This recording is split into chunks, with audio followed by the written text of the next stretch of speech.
And that would be the phone.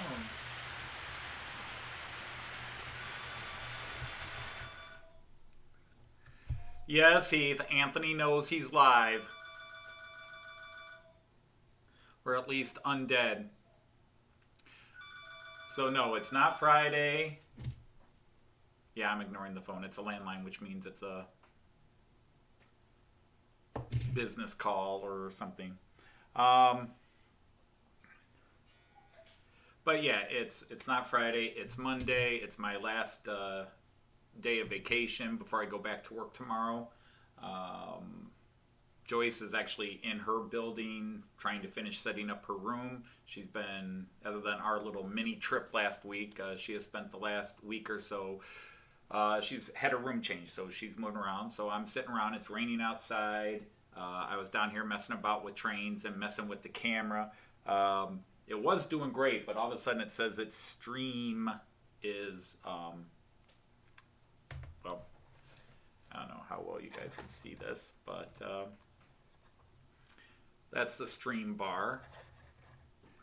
And normally it's way over there, but it's low today. For some reason, it's stream. It started off good, but all of a sudden the stream shrunk. So yeah, that's I was doing that. Let me see who came in. Tom Couples is here. Brian, hey Brian, how are you? Good to see you, man. Colin is here. Great to see you. Tom Couples, always awesome to see you too. Heath, obviously. Mr. Ricard is here. Good evening to you. It's 1:30 in the afternoon here, so that means it's 7:30 in the Netherlands, 19:30 over there. So anyhow, I was just running trains. If anybody came in and wanted to hang for a few minutes, you can come in and hang for a few minutes. I don't know if I want to try to reboot the cab view camera.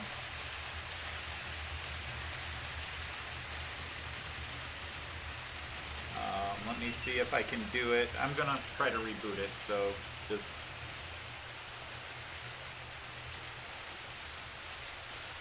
And then we will start all over.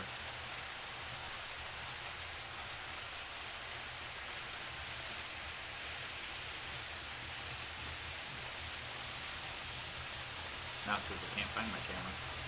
Hey Chris, how are you? Hi Jackie. So no, Keith, it's not Friday.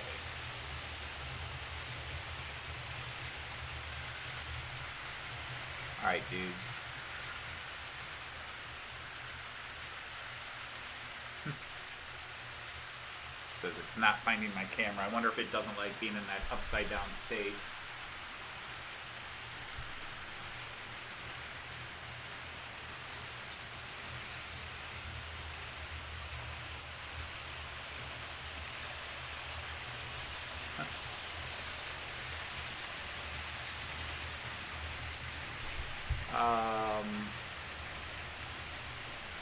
So, my summer vacation, and again, I know if you're in the UK, it doesn't work out the same way, and different parts of the United States, we don't have a cohesive school year.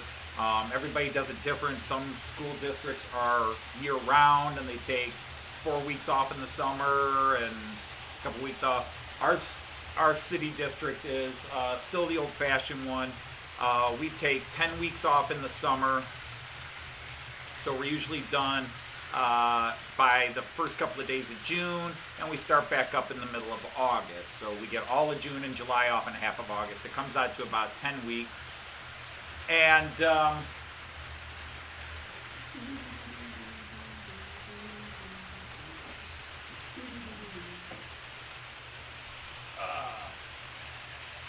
remind me, I'm just messing with this a bit. Not found, so maybe if I restart the app.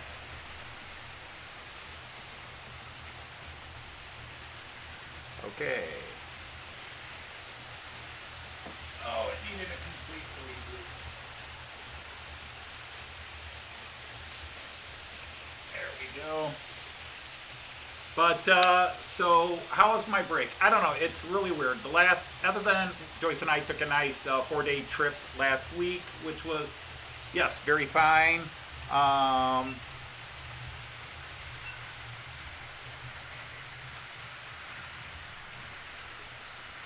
we did so much in April, May, and the early part of June in terms of, we did a lot of household projects, rebuilding things. I rewired and put new lights around the whole exterior of the house and the garage.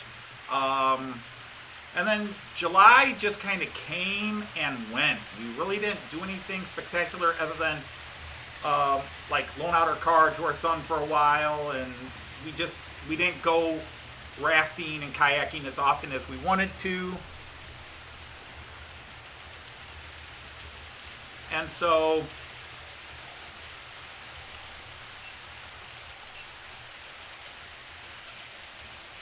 okay, it says it's got a healthy stream again. Now let me see if everything else is working on, not that you would ever see. Haha! So now it says it's back. So let me see. Let me check this out. It's not going to be moving, but 3, 2, 1, bingo. So let me see if I can get this in motion again. Much clearer picture. Gotta always remember there's like a 5-second delay. But there we go.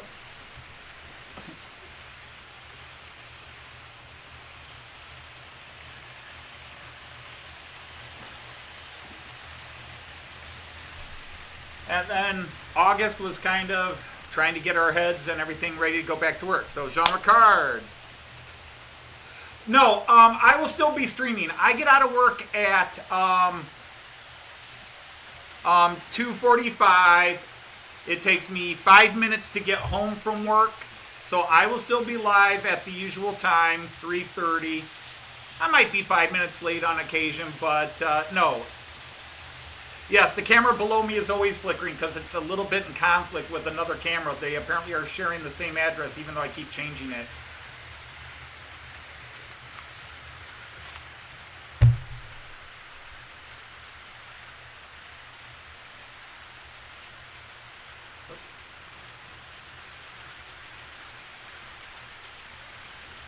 Scene 3. So yeah, this camera below is the exact same camera as the camera in the upper right hand corner as you look at the screen. They're the same exact make and brand, and they're generic.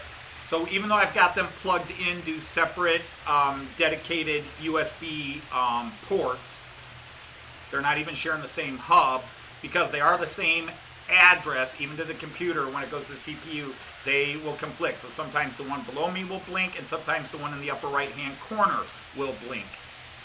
Problem is I have to point to my upper left hand corner to point to the right hand corner, and I don't even know if that comes out right on the stream.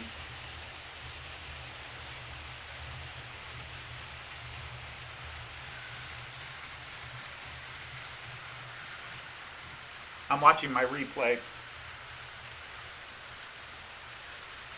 Yeah. So yeah, it's backwards.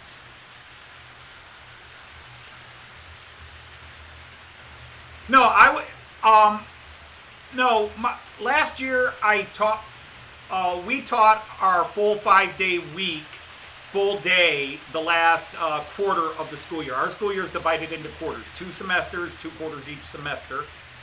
And so our third quarter, we were back at school, although I was allowed to teach from home. We were back at school and the students stayed home in the third quarter. In the fourth quarter, all the kids were back in the buildings, but the kids were coming every other day, but I had a full day of classes. So I was at my building 7:30 to 2:45. Actually, I'm in my building at 6 o'clock. I'll be going into work tomorrow at 6 a.m. So this year, right now, we are, all students are back 5 days a week. They have to wear masks, which is good, and leave it at that. And we teachers have to wear masks or face shields. I am exempted in the face shield. I can wear a face shield. So that, because I teach foreign language, my students need to be able to see my lips and everything as I demonstrate how to pronounce certain sounds and everything else. So I get to wear a face shield, which actually is much more uncomfortable than a mask. It also gives me a bit of a Darth Vader voice when I'm teaching. You get that, your voice is bouncing off this plastic screen around your face. So um, it's not easy. Now they do make masks that have the lip area cut out that I could wear, but I haven't invested in one of those. Hey, David Cook, how are you? Did I miss anybody else coming in? Tim JD is here. Ewan is here. I see that. No, Heath, I don't give detentions. I stopped giving detentions 20-some years ago because detentions punish me. Now, if I were staying after to grade papers or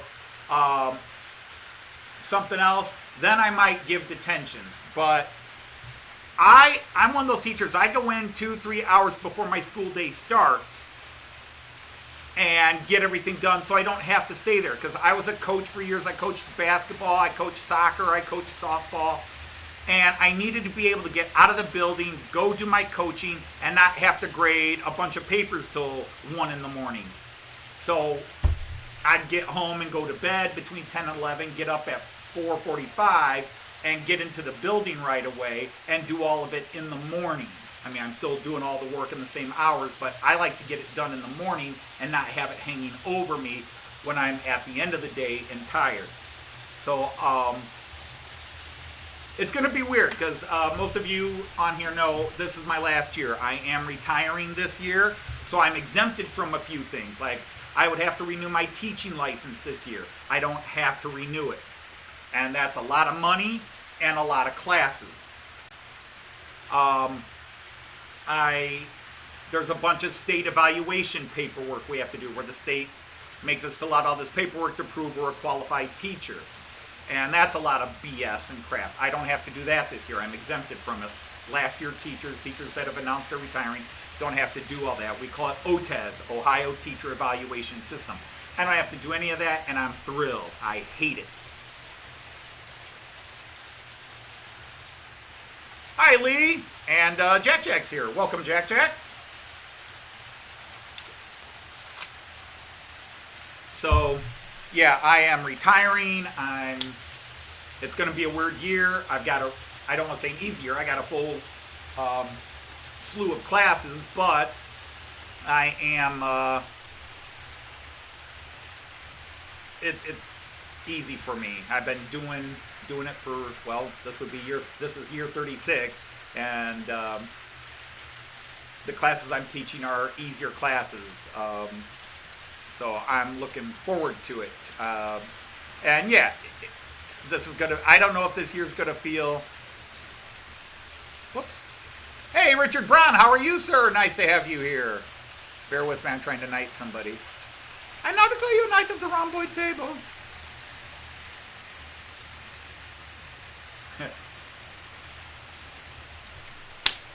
And once again, it says it's lost the signal, so I don't know what's going on. So now if you see it, it's got a very fuzzy image. If I go to the cab view, the passenger view, it'll take a second, don't panic. It's grainy because for some reason, yeah, I'll have to get a hobby, indeed. But so instead of that very clear 2K image, descaled down to 1080, right now we're getting a very grainy image because it does not have a great signal. It starts off with a good signal. My internet says it's running fine.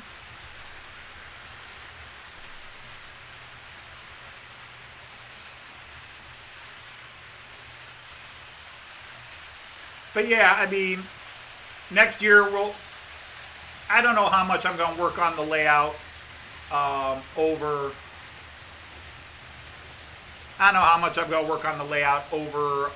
the school year, but I'll still do my streams.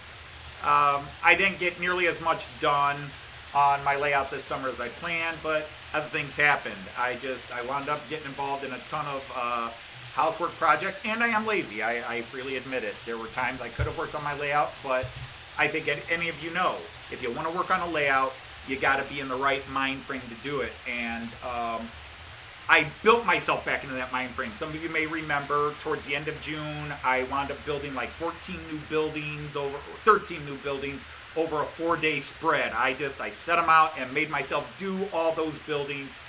And it really got me back. And I was getting ready to start working on the Fowler car system. And then my best friend died. And to be honest, a lot of you know I've been grieving about it a lot. I talk about it a lot. And if it annoys you, well, don't have to stay here and listen to me. But this was my best friend for 30 plus years. Closer than any family member. Closer to me than anybody except my kids and Joyce. And he died. And it really took a lot of steam out of me. And I basically, since early July, I've been kind of moping. Trying to deal with it, everything, the memories, all the things, and people could say, oh, but at least you got the memories. Yeah, but that's it. They're all memories, and memories are nice, but it's not the same thing as being able to pick up the phone and act like idiots for an hour or two, or going and hanging out with each other somewhere, spending hours at a restaurant being loud and obnoxious, but always tipping the waitress well for our misbehavior. And so, yeah, I kind of lost the mojo to really work. Now, those of you who don't know, not this past weekend, but the weekend, the 7th and the 8th, I did spend many, many hours working on my Fowler car system, giving it one last shot. I said by the end of the summer, I wanted to work on it. Well, I worked on it, but it wasn't successful. Let's leave it at that. I had partial success, but I just can't get it to work completely. And so now I've kind of stepped back again, and it's like, do I just rip it out and say, forget the Fowler car system? Do I go with a basic Fowler car system and just say, I'm just going to do this and nothing else with it? Or do I just completely start over, get some new wiring and some new track, and see if doing it over. The track itself is not expensive. Actually, I've got lots of spare wire, because every time you buy a car, they give you a whole new 10 meters of wire. And so I'm ready to, so I just got to think about it. And it may be, Christmas or American Thanksgiving, which is end of November, before I just make a decision on what I'm going to do with it. But again, it's the Fowler car system that's holding up so many other things on the layout. I need to have that working or decide to give it up, because once it's working, I have to concrete that area. Now, I don't actually mean concrete, but the whole area in front of my train station and bus depot, and I can go to that view, the village view here. I'll go to that camera there. In the city of Delmenhorst, where you see that Fowler car system, you see the track, there's a bus station in the middle of it, and up to the train station in the background where you see a bus off the road there parked, that is all one giant concrete jungle, if you want to put it that way. One concrete slab in the city of Delmenhorst with a few islands of trees and then parking garages and a couple of restaurants and buildings. But I can't put them in until I get the Fowler car system where I want it or decide not to do it. The issue is that where, Brian, you may remember, originally it was working, and then the problem is, and again, depending on if you understand the Fowler car system, and I know you do and a couple other people do, but you have these servo motors. All right, there are two types of servo motors. There are stop motors, which causes a vehicle to stop, and there are turn motors, which creates a little impulse, and as the Fowler car goes over that impulse, it forces it to change direction so that you can create a turn. So if you got, just like a turnout on rail track, if you want the car to turn left, there's a little impulse and forces it left. In the basic analog Fowler car system, that motor is always on, which means they do burn out over time. That motor is always on, so they do burn out over time. So you really don't want them on. But it was all working. the cars would turn, go down into the bus depot, stop, and then I had a stop motor. They would stop at the bus depot, and then continue on their merry way after so many seconds, do another loop, and come back down in the bus. It was kind of cool. Problem is, all cars would go down the bus. So I wanted to make it where only the buses would turn and go down into the bus loop, and all the other cars would stay out. Well, you have to get this little, you either have to control everything manual, turn the motor on, turn the motor off, turn the motor on, turn the turn motor off, turn the turn motor on as the bus is coming by, which means you got to watch it. Or you bought this little digital decoder thing that you wired everything into, and that's where it went wrong. I disconnected everything, rewired it in, added a bunch of reed sensors, REED reed sensors, which read magnets. You add this magnet to the car, and then the reed sensor reads the magnet, activates the motor, that car turns. The other cars that don't have the magnet don't activate the sensor, they keep going straight, and only the cars with the magnet will activate the motors and turn or stop. But once I started with the digital, nothing worked. I wired it and rewired it, wired it and rewired it, bought new sensors, bought new motors, and then last week I decided to get rid of the decoder and go back to the old analog way of running it. And it's still not quite working. New motors, mostly old sensors, but again, these were new sensors last year. They shouldn't have died, so I don't know what to do. It's just all of a sudden it's not working. The magnet's not activating the reed sensors aren't activating the motors. But the key is they do it sometimes. That's what's frustrating.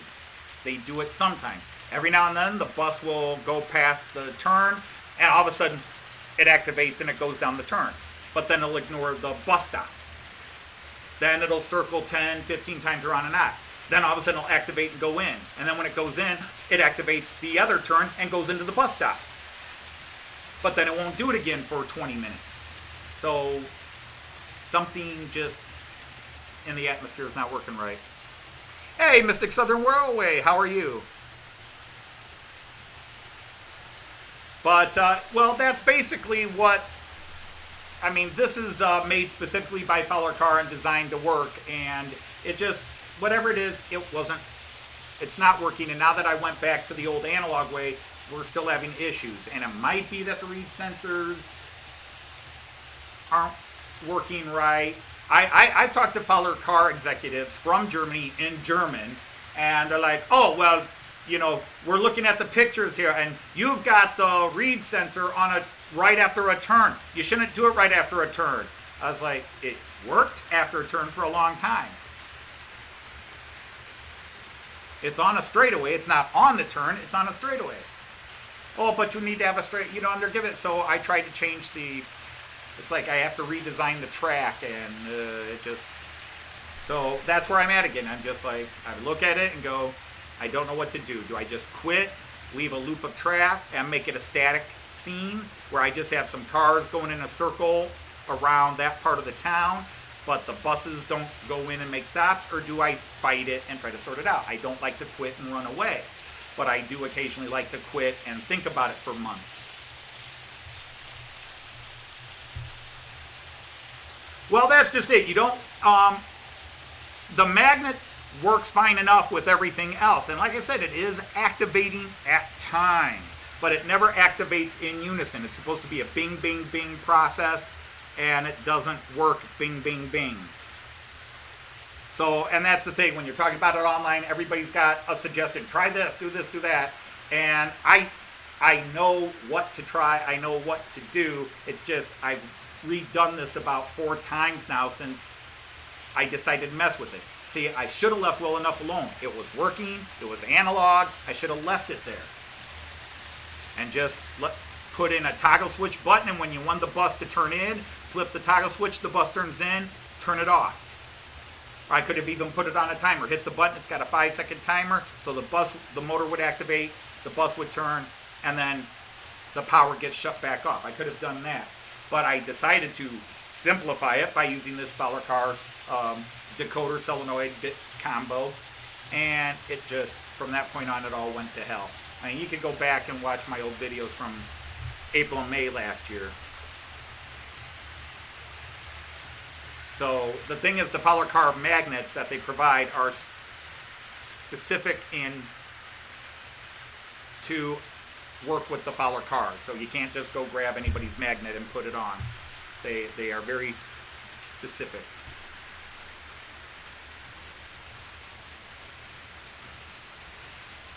So anyhow, that's that. It's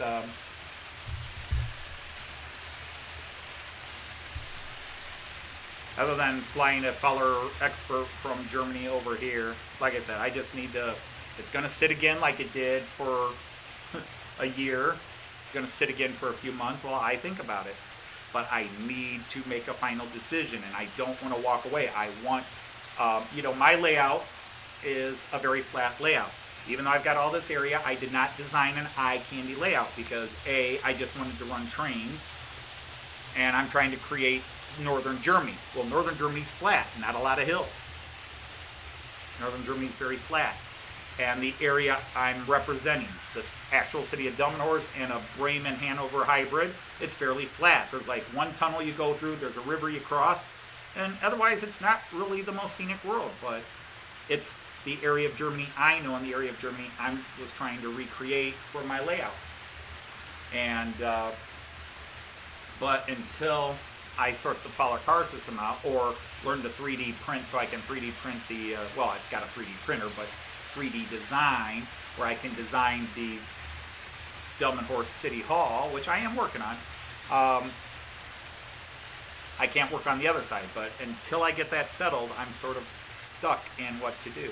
Now, on the other hand, the Bremen site has expanded heavily. I got all kinds of buildings in that, but that's actually what I want to work on last. I want to get this side done and then go from there. Yes, Jean Ricard, I should have followed that maxim. If it ain't broke, don't fix it. But it wasn't broke, but I wanted to make it more efficient. I wanted to make it digital. All my other stuff is digital. And that way it would have operated by itself. I could turn the cars on and not have to worry about it. The cars would operate themselves. The motors would turn on and off by themselves. Blah, blah, blah. It would have been awesome. But I messed with it. And I've been regretting it for 15 months. If you go back to one of my old shows, not the Miracle Outsider, the Model Train Outsider. If you go back to April, there's 3 things about the Fowler car. And the first 3 are, whoa, look at this, this is so cool, isn't this great? And then the last one was, oh look, it's all fucked up. And that was the end of it.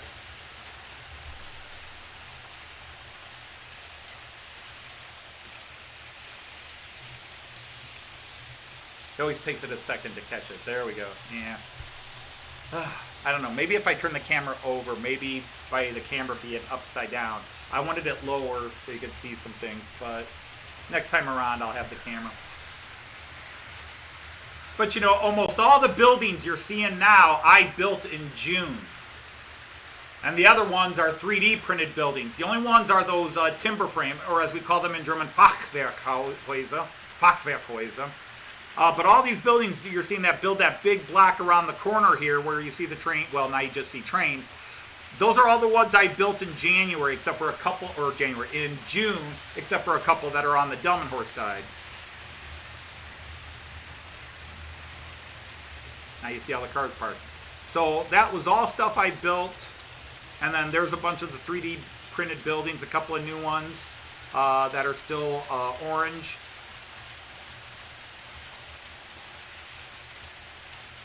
Yeah.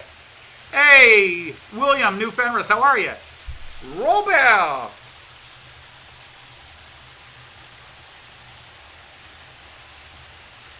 And I declare you knight of the round boy table. Hey, Joseph, how are you? Robert is here. Quick. I gotta go back many, many years to my French.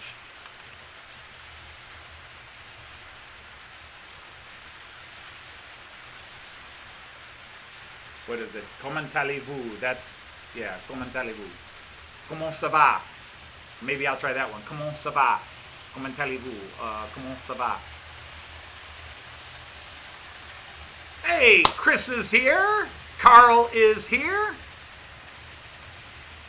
Nice to have you guys here. Yeah, 14 people now.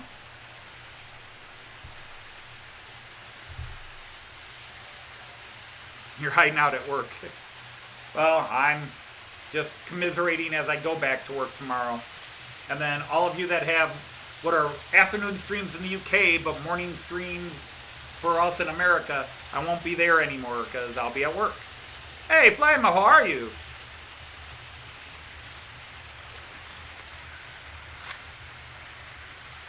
My French is horrible, Robert, but because I don't use it. I speak fluent German, but only not even conversational.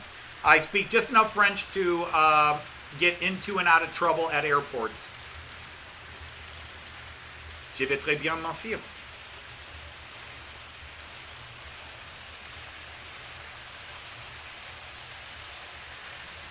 Ici comme ça.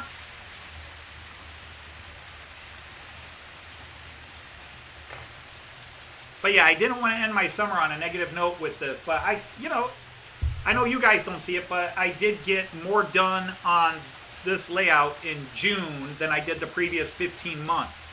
I mean, now, granted, 6 of those months I had an injured back and really couldn't work on it. But I got all those backed up buildings built, so I was happy with that. I put some grass mats down just to add a little green scenery. I added several cameras. It's hard to believe that just over a year ago,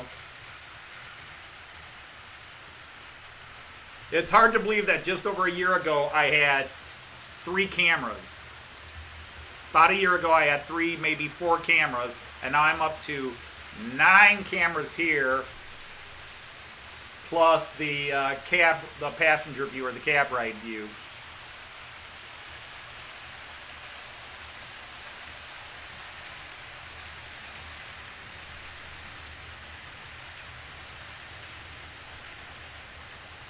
But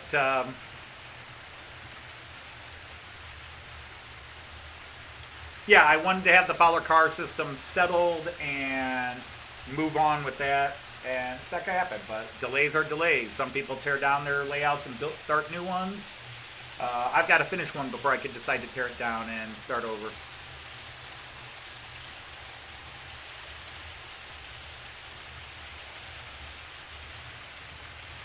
Yikes, Flymo, no fun.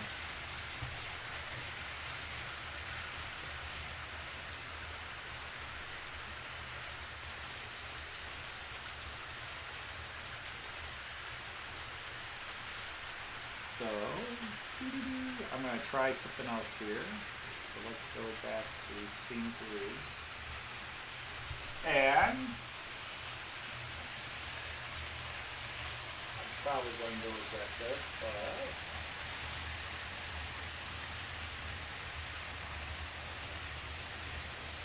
now that's going to raise the level, but maybe that will help improve the strength of it. We'll see. Now, again, don't panic, but for a minute, the camera will be upside down when you get the view. And abracadabra, hocus pocus. Bam! There we go.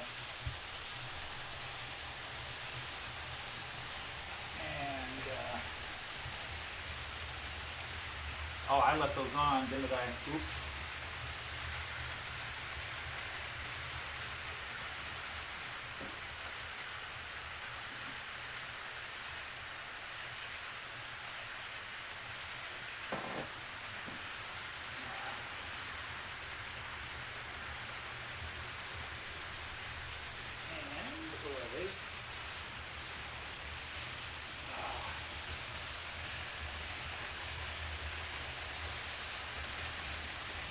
There's that cool little bit.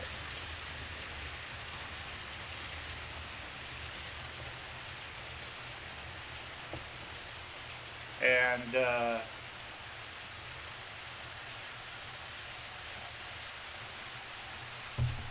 come on, you can do it. Let's have a little fun. It'll probably be boring, but I'll wait till it gets to a place where it might be worthwhile.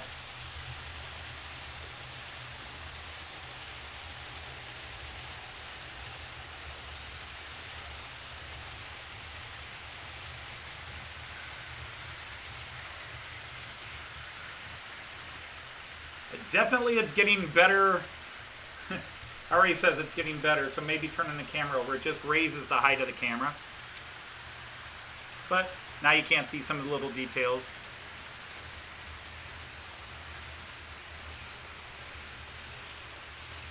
But let's do this for some fun.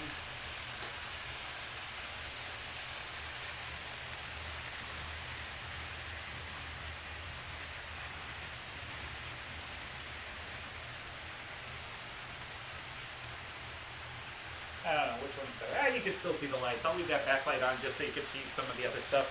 It's not quite as dark, but you get to see some of the stuff lit up.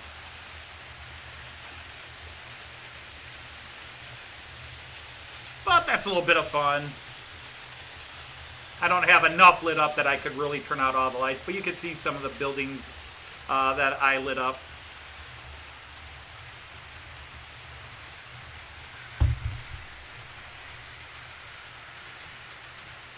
I could be crazy and turn on all the train lights, although the rest are flickering.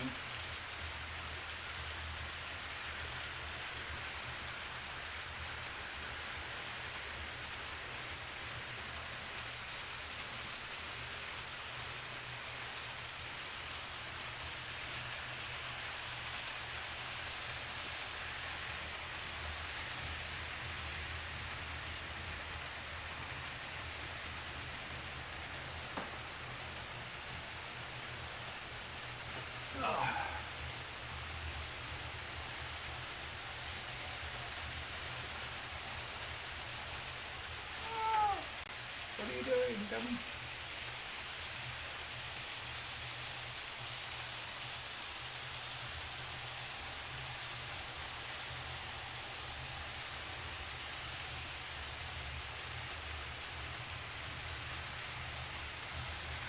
But everything that's lit up is only temporarily lit up.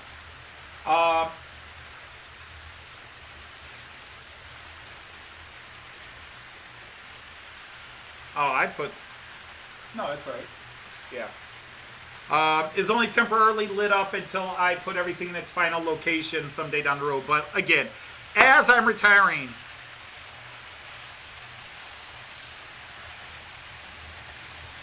Hey, Brian, how are you? From the Angel Share. And Brian from Finnerton, of course. The thing is, I wanted to run that lower. It's on my lowest flatbed, but I wanted to run it lower so you could really see all the passengers there. But for whatever reason, the camera was not liking being upside down today. It worked all right last time.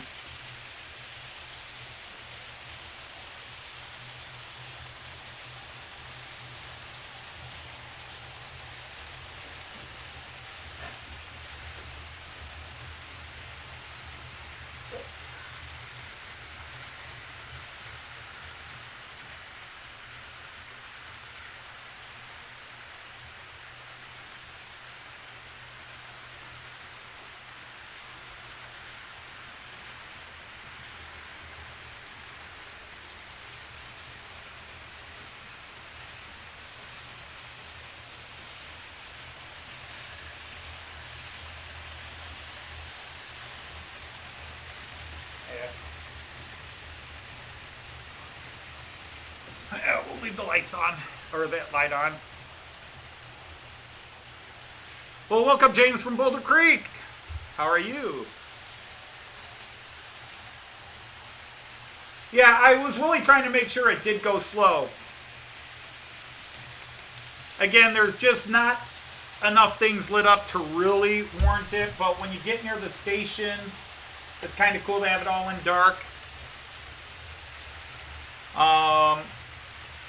I got to clean the track, and also I got a little wavy bit of track in here, and that's why you see those guys flickering. Yeah, my Railjet, my ICEs don't flicker, my DMUs flicker, but my my Metronome and my IC2 flicker.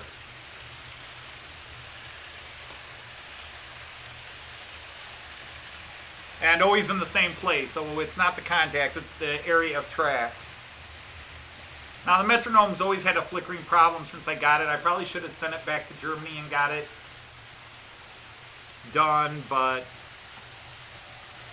I had friends that were persnickety. I guess I just didn't care enough about it. Yeah, see, the station here is also lit up, but you can not really see it because of all the park trains.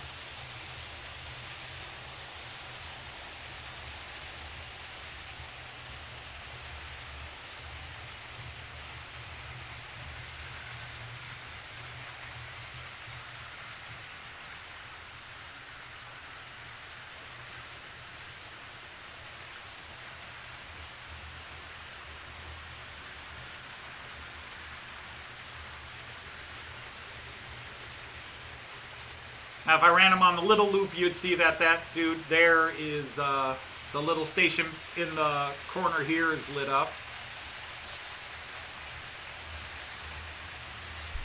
Hey, Gus, how are you? Nice to have you here.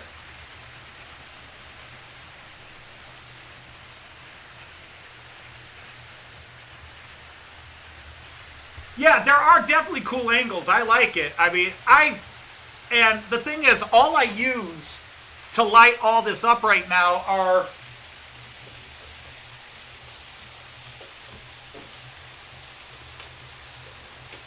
let's turn them. Let's about to go through the station, so let's get it. But I think this is a cool view. I think this coming up right here is a cool view looking down the bus depot. And to see that at night and the buses pulling in, 100%, well, 90% accurate recreation. But here I wanted you to see the people, and that's why I had the camera upside down on the flatbed, but for whatever reason it was losing the signal. It's slowly gaining it back, and I don't know if it's just when it was upside down it wasn't enjoying the signal, because I may just flip it over again to let it go through and give everybody a nice view. Somerset Andy is here. Nice to have you, sir. But yeah, I'm going to flip this camera over one more time. Yeah, I mean, again, James, the area I'm recreating is very flat, and also I am a novice modeler, so I did not want to build one of these amazingly complex, up and down,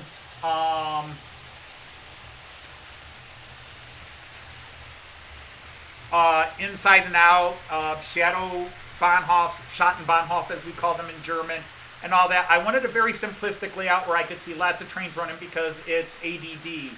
Let me see, let's switch to this camera for now. I'm going to flip this camera back upside down.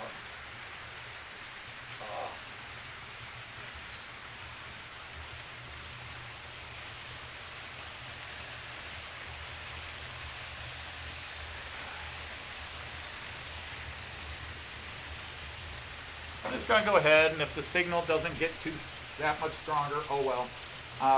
Now I've got to do it. And again, you'll be blank for about 2 seconds, and then it'll be upside down. Bear with me. Transform, rotate 180. That stupid piece of tape won't stay down. It's just kiddie Hot Wheels car track. So let's move him up a bit. And again, I was showing this to people, but this is one of my favorite things. This is the $1 million piece of art on this otherwise large but uninspiring layout. I don't know how well you can see those two neon lights way down there. Just above the end of the bus here. But that is actually a, everybody knows this now, or at least they've been here. Those neon lights back there are actually flashing the actual bus and train schedule from the German Federal Train Board. In other words, if I could zoom in on that, which would be impossible here, you would see it saying bus 203 leaves in 2 minutes, IC 182 train leaves in 15 minutes, blah, blah, blah. You would see that because that's what's on those boards. That's kind of the coup de grace. Developed by a guy named Dale Schultz, which if you understand that name, Dale Schultz, you can look him up on YouTube and see his channel. And he has a really amazing layout built up. So let's get this guy going again, keeping him slow. But I'll go back to the multicam. Because sometimes it's cool to see all this in the multicam. You know, if I go to the up the ramp cam, yeah, you get to see the ICE and lights. So, you know, think of it as dusk or early dawn, before the dawn. There's the station view cam, which unfortunately does have a light in the background, so, but you can still see the lights on the station. Hey, Leslie is here. How are you, sir? You eat your tea? I normally drink mine. But I know that little brunch, whatever. The village view, again, this looks cooler if I turn all the lights out.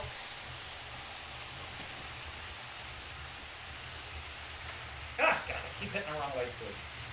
But that kind of gives you an idea of what it looks like when it's all dark. Because I'll do that sometimes. I'll be down here and just run all the dark trains. Or run all my trains with lights, but I'll run them in the dark and light up what I have. DB4K, there's really no lights there. This image, you can see that the 11 lane.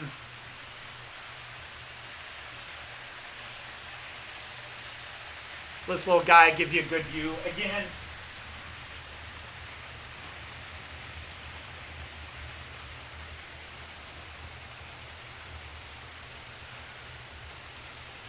that gives you a little better view of what it looks like when I turn all the lights out. And then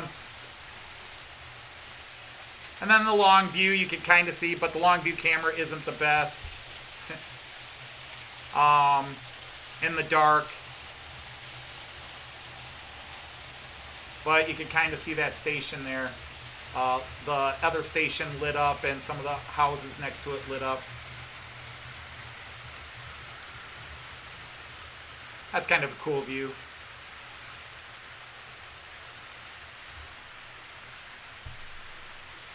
So as long as you've got trains that are lit up, even the dark images like above can kind of look cool.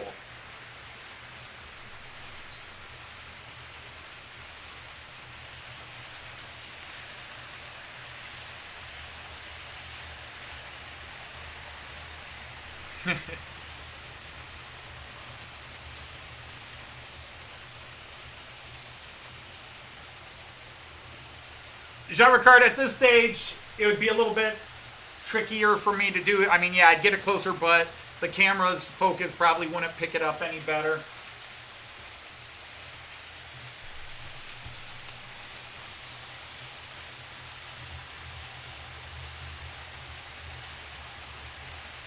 I do have videos online in the Model Train Outsider series where, and if you go to my Facebook page, the Model Train Outsider, you'll actually see pictures and video of it in action.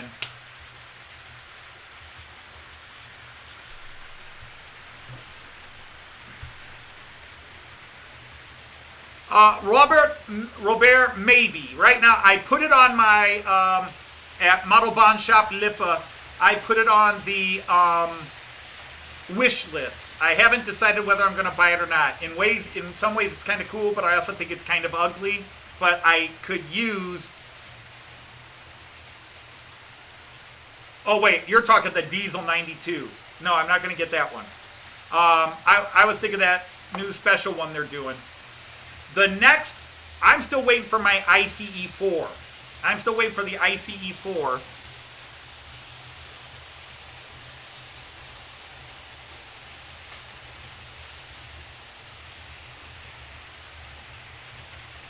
And then there's a couple locomotives coming out towards the end of the year, and that's where my eyes are at. And if I come up with spare money, there's a 3-car set by Rocco, Regiobahn, that one just came out, another one's coming out, that I would like those.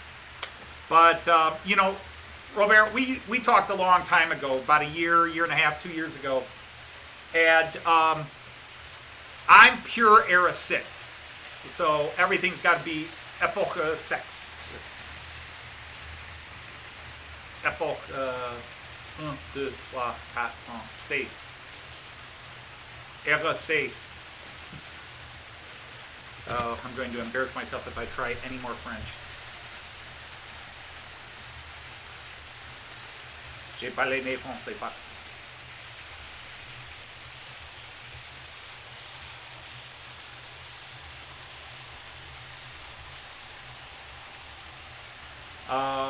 Anyhow, let's go to Mexico.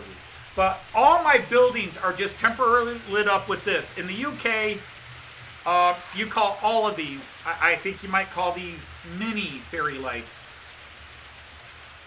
In America, we call these fairy lights, and then the other ones mini lights. And we specifically call these super small ones.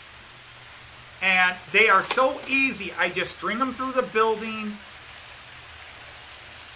solder a power line to them, and then plug them in, either using a battery pack. No, I can't. I got battery packs I use and power them by 4.5 volt batteries if that's what they need, or I attach them to a USB port if I need 5 volts and can plug them in that way. These guys are set up to 12 volts, so I would just use their power cord and run them that way, or get a 12 volt battery. But yeah, I have everything powered up and good to go. Did that one die?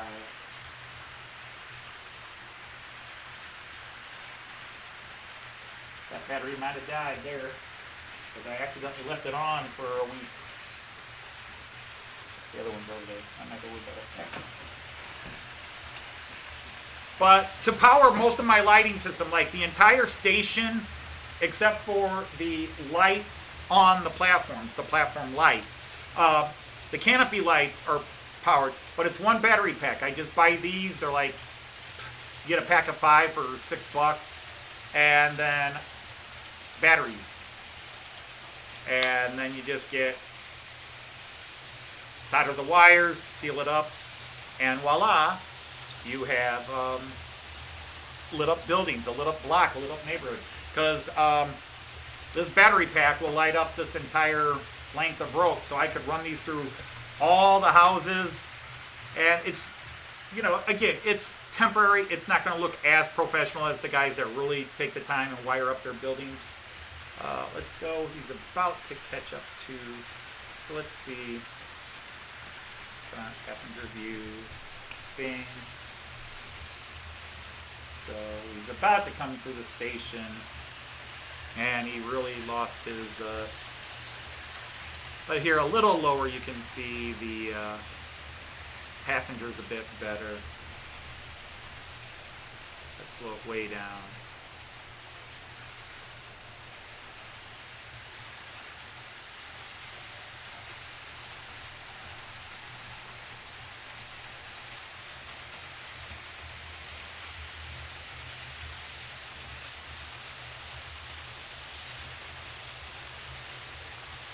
But this Delmenhorst station is a real station. Everything was scratch built by me. Nothing came out of, except for the signs. I can't say nothing. The signs came out. We got the signs came out of a platform kit by Fowler. You know, platform signage kit. But the little glass sitting areas and that was all built by me, using Plastistruck pieces and everything else, and just going from there. Whoops, other way.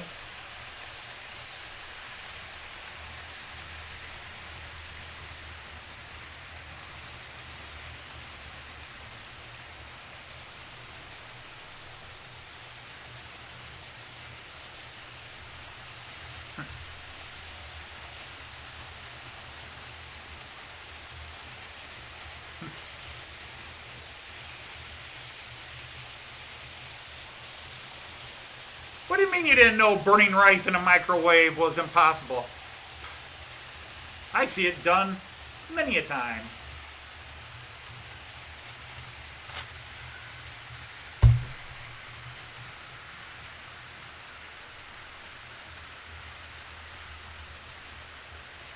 Funny is, he is not that far behind. I think he's only like, we got a weaker signal, but he's only 3 seconds behind as opposed to the usual 5. But yeah, he's eating up a lot of CPU today, more than he was the other day.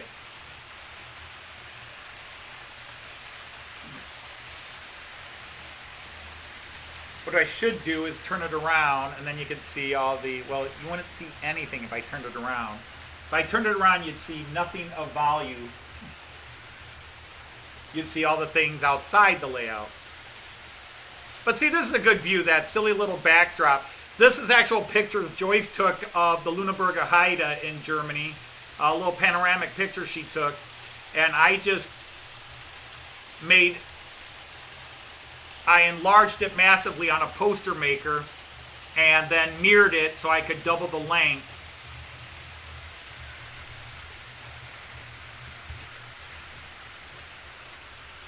Tim, you'd have to define a little bit more like just end, but I would not say all, but in many cases, yeah, you just come to an end. Sometimes it's rounded off, sometimes it's squared off, and boom, it's done.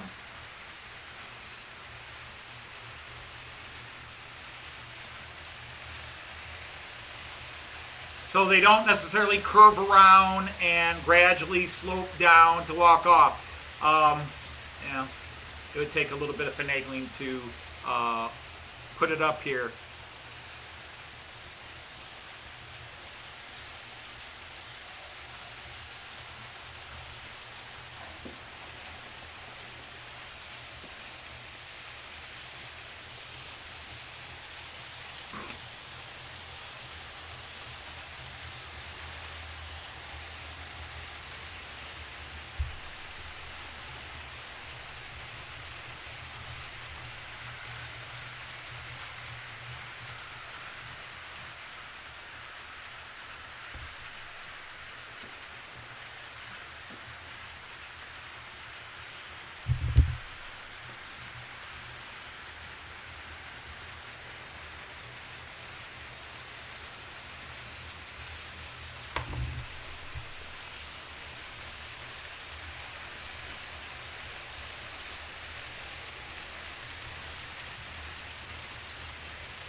It's hard for me to say. Yeah, it's hard for me to say I'm a modeler, because I think when you say you're a modeler, that's taking on a level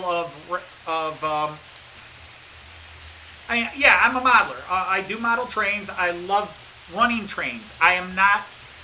The problem is, you guys are seeing me at 57 years old with arthritis and nerve damage in my hand, so I work very slowly. Sometimes it becomes an emotional crutch for me when I don't feel like working. So my skills drastically have deteriorated. I'm very proud. I'm very proud of my scratch-built Delmenhorst station. If you were to ever Google the real one and look at mine,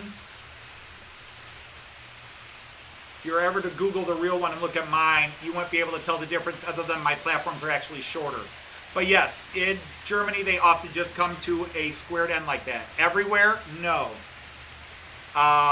Most of the platforms I've ever seen in Germany, and I've been on dozens of them. I've been in dozens of train stations in Germany over the years. And yeah, they often just come to an end like that. Not even a safety fence. Now, in reality, on this picture, there is you can kind of see where I started, a cement walkway with a fence on this side that goes all the way down, and way at the end, they fence off the territory so people can't get on the platforms in this area. So there is a fence that runs along both sides, which I haven't put in because I've got to finish other things before I do it. But yeah, I'm very pleased with my Delmenhorst station. But that was I built that 3 years ago, before the nerve damage really took a massive step up. And my biggest thing is getting into model trains 5 years ago. The world had changed drastically and passed me by. I am not the computer guy I was in the 90s. I don't really know I know the basics of computers, but where guys can sit down to design and guys can sit down and wire and really get intricate. I don't have the patience to do that. That's the biggest thing. I don't have the patience or the gumption, as we say in America, to really want to go whole hog. Like, I mean, I'll give you an example, and he's not arrogant at all, but Everard Junction, he is so meticulous, and I'm not saying this in a negative way. I love Richard at Everard Junction.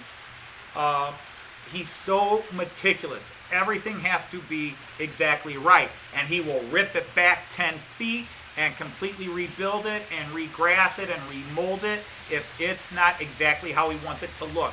And his stuff is fantastic. Moldy Raspberry, Lewis at Moldy Raspberry, Charlie at Chadwick. These guys are very precise, very meticulous, and they do amazing work. And I don't have it in me to be that meticulous. And I love the people that are,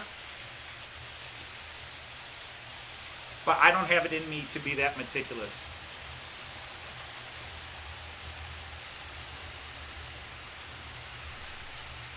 What are you throwing at me now, Jean Ricard?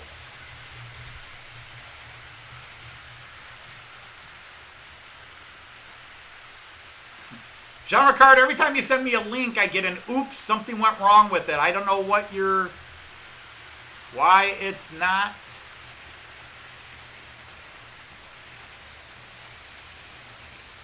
Oh, nope, see, I didn't want to do that. Oops, I just doubly screwed everything up.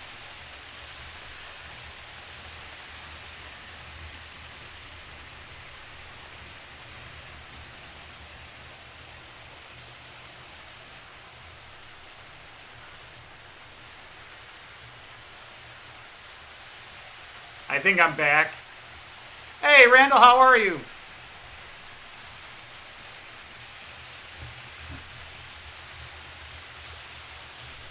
That was me trying to open the link you sent me, Jean Ricard, and if you didn't notice, everything got screwed up. Everything got screwed up here for a couple of minutes.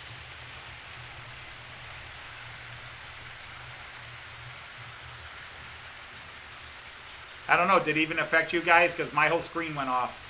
My whole stream disappeared. Bing!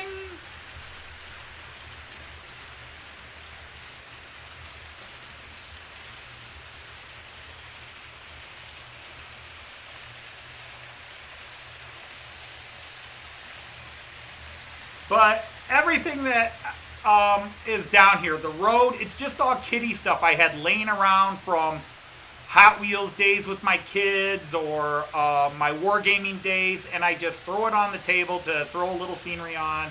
And someday, those infamous words that I use all the time, someday I will get more aggressive about doing it. Probably when I retire next year or in 10 months. Hey, Steven, how are you? A quick visit. Okay. Well, I'll try to run things quickly for you then.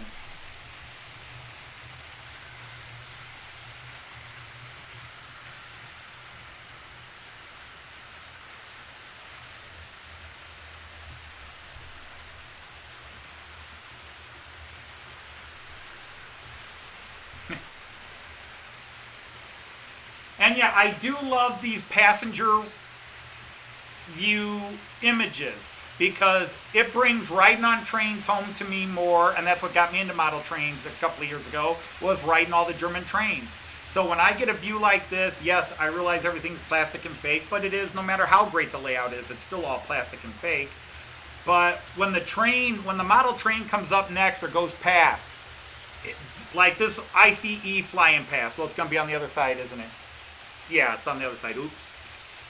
The metronome coming up here. This just blows me away because this is a view I see all the time. Coming into a station and looking at the platforms, or looking at trains coming in and leaving, or having trains fly past you as you're both leaving or both pulling in. And that, more than anything, brings the memory of riding trains in Germany back. So this passenger view to me is cooler than the cab view.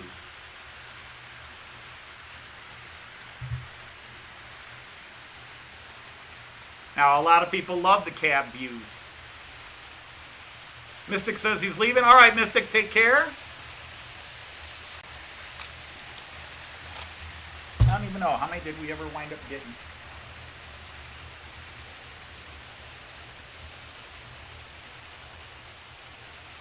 Yeah, we're up to 21 now. Not bad for an unannounced. Hey, Mark, how are you? This was just an unannounced. I don't usually go on Mondays, but I was just kind of sitting around, kind of bored. It's my last day of vacation. I go back to work, and then I'll be live on Friday at 3:30 Eastern Time, United States. 8:30, 20:30 military time in the UK, 9:30, 21 in Western Europe, and the rest of you can scale it back as you figure out. Even though I'm going back to work, my Friday streams will continue. Again, I am looking at bringing back at least the Model Train Outsider show and the Ghost of 2015, at least for a bit. I've got a couple of episodes I want to do. It's just sitting down and doing them. I'm also waiting for some things to come. I don't know if I'll bring back I'll probably bring back the Miracle Outsider show when I get new Miracle product. Like the ICE4.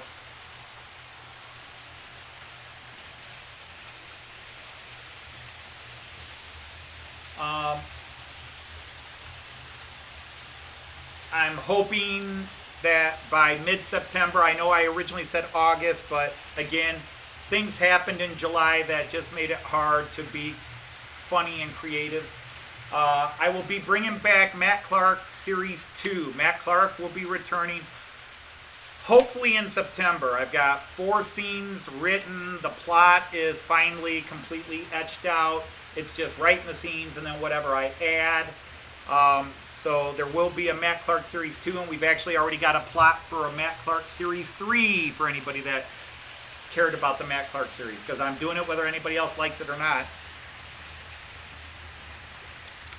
Joyce and I are working on 2 new parody songs. And for the second time, I'm breaking a rule, and I've written a song that we're going to do about another page, another channel. All right, Richard, thanks for stopping in. Hopefully we'll see you on Saturday, if not Friday night.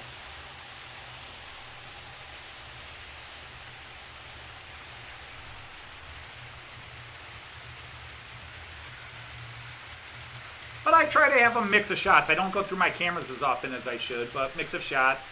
So there you get some nice close-ups.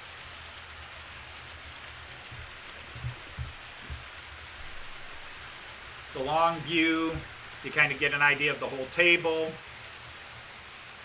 And I added the, I've added the one shot here.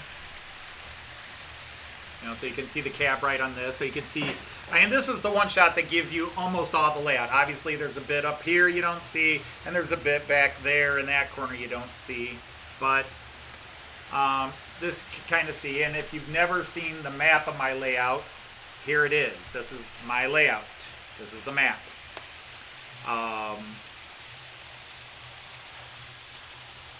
I'm sitting facing that way, you know, the up. I'm facing up above me here. So my control area, and then 2 big tables with the little connecting section in the side. You can see there are 3 main loops that run the whole circuit of the table. And then I have 2 additional runs that run the circuit of this table, plus a 3rd one that runs right here. So this is how my layout looks if you had a drone view of it. It's big. Maybe some people consider it a waste of space. Oh my God, if I had that much room, I'd be doing so many other things. I know, but I'm not. I just, it fits my ADD. It lets me see a lot of trains running, and that's what the cameras do. So when I've got a view like this, I'll come down here and run my trains, and I just watch my trains, but I also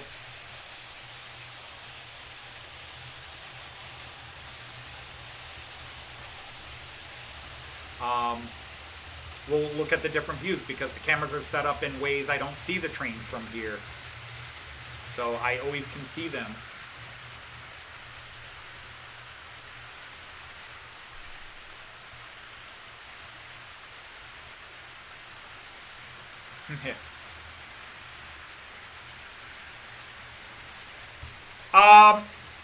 Jean Ricard, the freight yard, the staging yard doesn't exist. I will show you.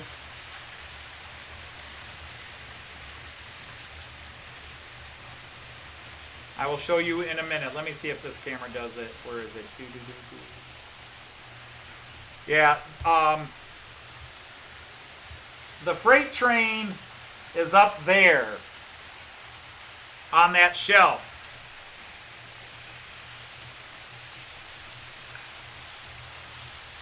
With my blinky camera. That's where the freight train is, up there. I've got 6 trains up there, and then the rest are parked at my Bremen / Hanover, Bremover, Hammond, whatever you want to call it.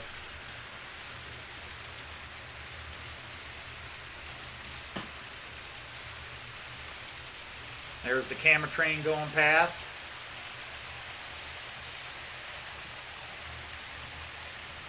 All right, Tom, thanks for popping in. Always an honor to have you here, sir. Yeah, I do. I have a lot of space. The kids all grew up in, well, one still lives at home. But the kids grew up and moved away. And so when our house is actually small. This basement is half our house. I mean, by American standards, it's a relatively small house. In fact, it's what was called a starter home. 2 bedrooms, 1 bath, and then it had a basement. And the guy who owned it before us finished it, turned it into a large entertainment room. There's a bar back there, a wet bar. I don't know, do I have a camera that lets you see the wet bar? Probably this one. Sorry about that, I just shoved my finger in all your faces. But yeah, there's a wet bar back there. Over there. The laundry room. I'm sure you care about that. When my kids were little, because we didn't have a really big yard, this was their playroom. They had all their toys down here. Their Barbie dolls and their Teenage Mutant Ninja Turtles. Their TV, they had their own TV down here. When they got into video games, they had their video games down here. If friends came over, they could all hang out down here. But when they were little kids, they would have their little pup tents down here and pretend they were camping out and stuff like that. And they just had their toys everywhere. And as they got older, it turned into more of an entertainment room for them and their friends. We were the safe house for a lot of their friends. My kids came from a stable house. Mom and Dad were good parents. And a lot of these kids came from, a lot of my kids' friends came from not necessarily happy households. And this was a place where they could all hang out safe, knowing that they were secure. Their parents knew they were here, knew this was a safe house. And so we did that. But once they grew up and stopped using it, it became my room. And when I got in the model train hobby in 2016, I built a small table in one corner of the basement. It was 4x6, and then it became 4x10, then it became 4x18, and then it became 4x22. And Joyce said, just build a giant layout. Just take the whole basement and build yourself a layout. And I took months trying to decide what I wanted it to look like.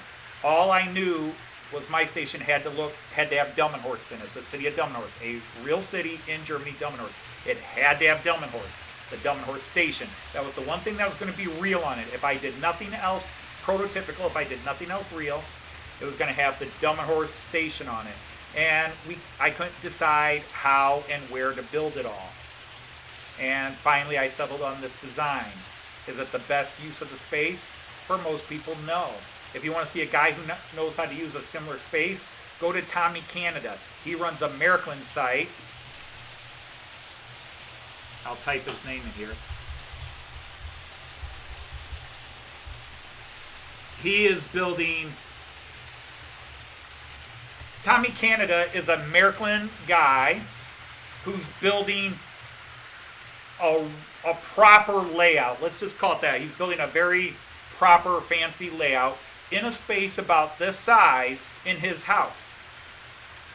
Now, he has gone far beyond anything I could do, but I laid this one claim to fame. A couple of years ago, he started coming onto my page and saw all the stuff I was doing about Maryland. He's in Canada, but he's from Germany. And you could go back, I could go back and find the quote where he said, I reignited his love of Maryland. And since that time, for 2 years, he's been building a layout in his basement in Canada with many redesigns. Actually, for about a year and a half, he's really been working on it from basic design. But he does speak German. Originally, he did all his shows. He would do a German version, then an English version. Now he just does a German version. And he flew past me. You know, he had 10 subscribers, I had 600. Now he's got 2,500 subscribers because he's doing what people want to see.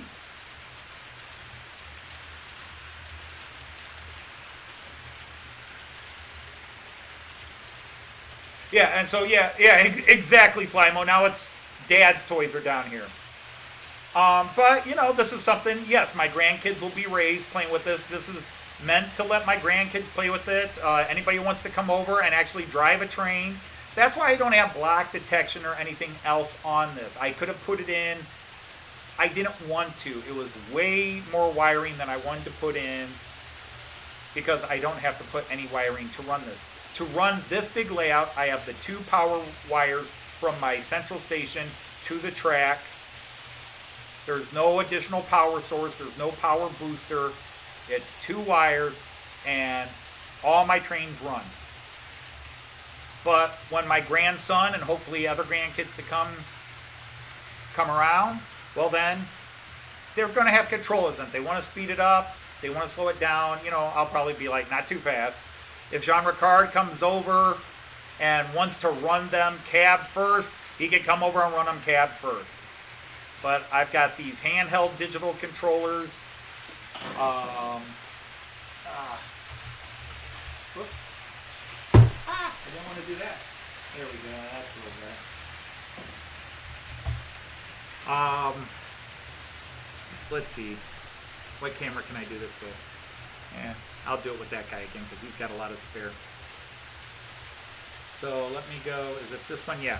So I'm going to take this camera. Pardon me for this. There's all my Dodge Charger and Viper Hot Wheel cars, and again, you can see all that. But here's my control. This is my second screen where I have my Central Station 3 run up on the computer.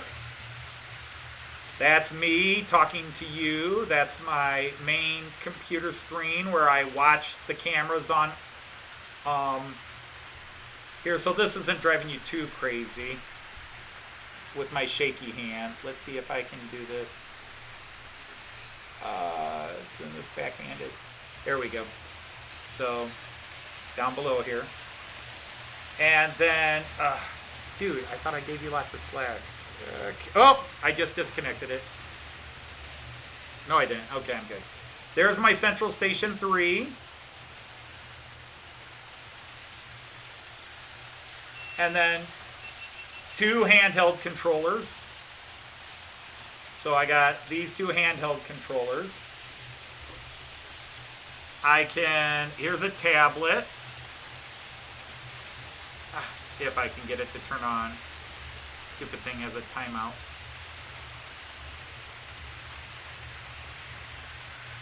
There we go. But I can control it on the tablet. I know that's not showing up well. Let's get it out of the colors there. I accidentally hit the button, Control 2. So I can control it on the tablet, and I can control it on my phone. Now, the camera just died. In fact, I will do this real quick. Okay, let's put this guy back over here for now.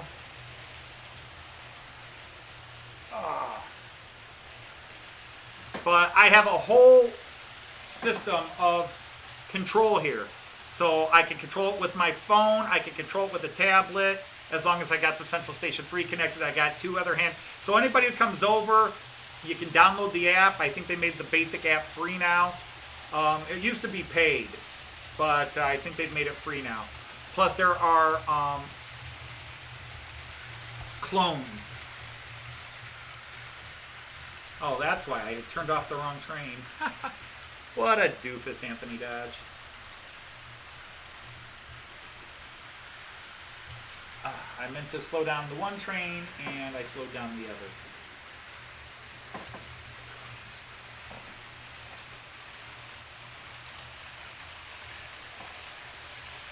Come back, Millie. Come back. I'm going to change batteries. And then I have to re-establish the internet on it.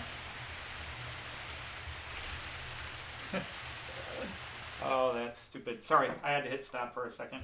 It derailed coming backwards. The car I've got this on is not my favorite car.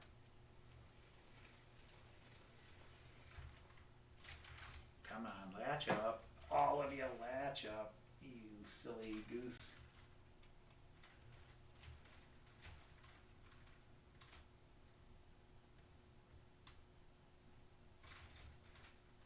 Okay.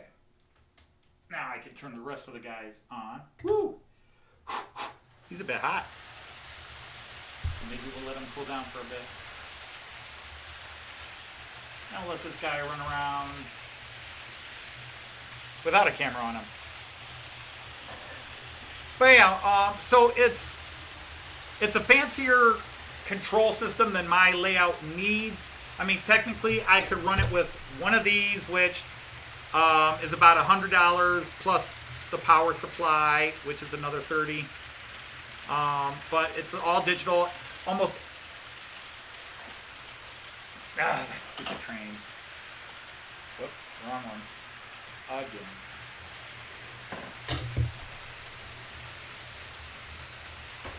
Stupid car. It's an old car and it's a POS.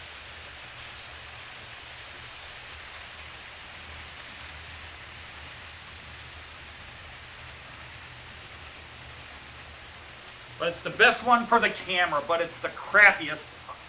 It's the only car of all the cars I own that I don't like. Even the one that's messed up, I like the car, and it tends to run okay as long as I don't run it on track 5. This sunken bed flat car is a pain in the patootie. It's a real old Roco. I got it for free from my friend Herb, so I don't want to be a negative Nelly hating on it. But it is a bit of a pain in the patootie. When I run a freight car, if I use it, I throw it at the end. But it will constantly derail.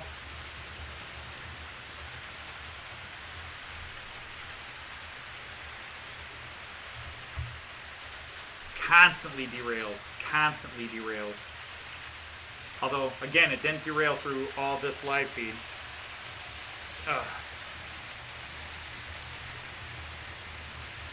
I got more than NASA.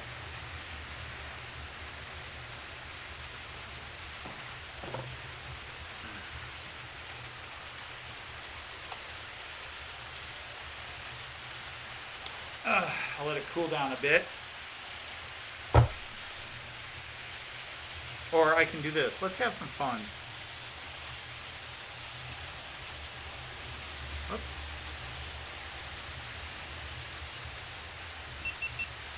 Power on. Bingo! Oh, it just derailed again. All right. All right, you're coming off. You are driving me crazy.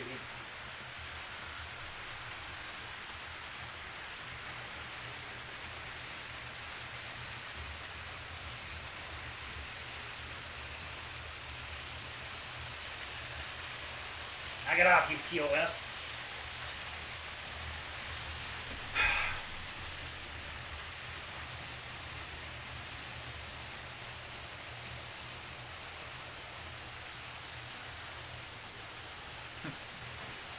So, yeah, so, you know, some of you who have seen Z21s, the American Central Station is the same idea as a Z21.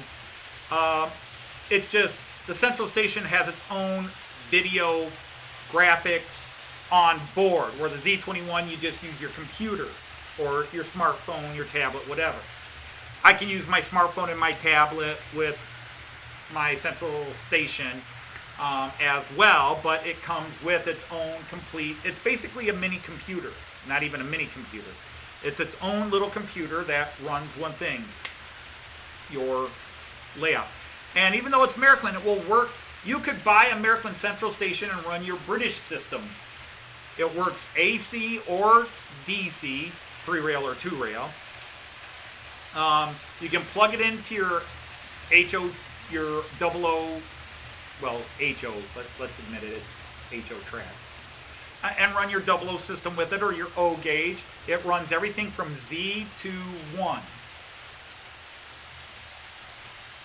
All right, Flymo, I really appreciate you coming in.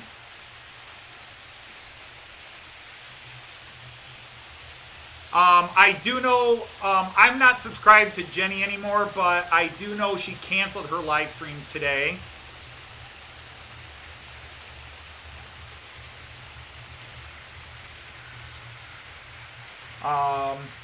Anyhow, what was I going to do? Oh, yeah. Yeah, set up live. Bam.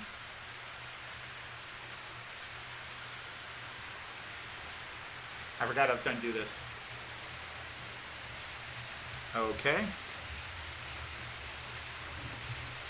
All right, Robert, thank you. Merci beaucoup. Merci beaucoup.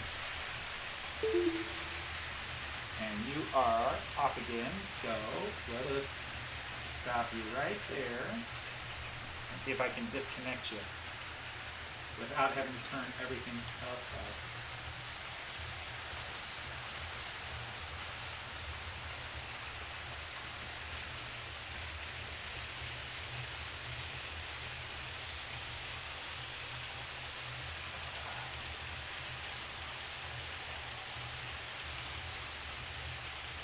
ICV coming through.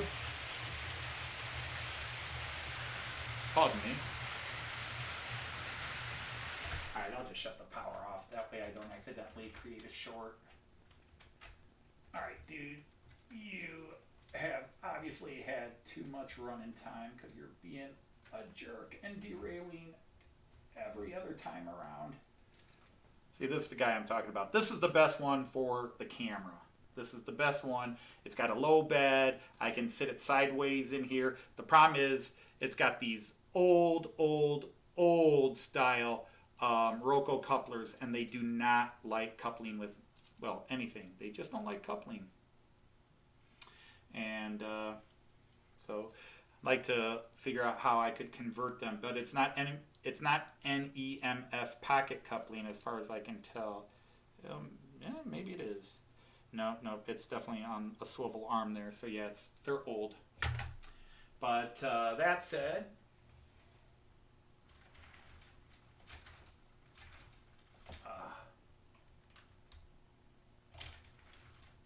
now that should be okay. And we'll start everybody up again. Other way, dude. Other way. You don't have a coupler at the end, do you?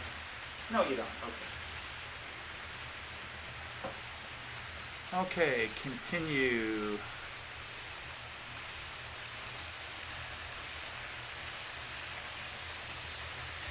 Bye, Flymo, again.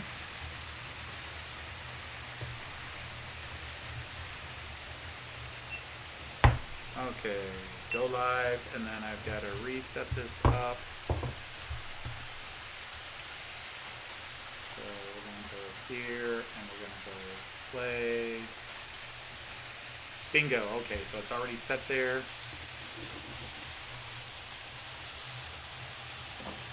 Problem is, this is 5 seconds delayed. So this is about as far as I could reach it in, Jean.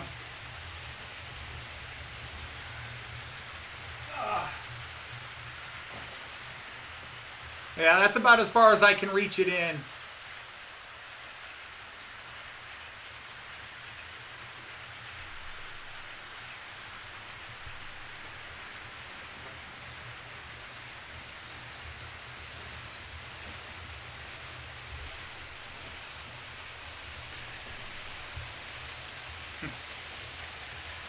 But, so yeah, this is the, what the heck, I'll try to give you a tour. I just can't use this as the view. So this is the setup.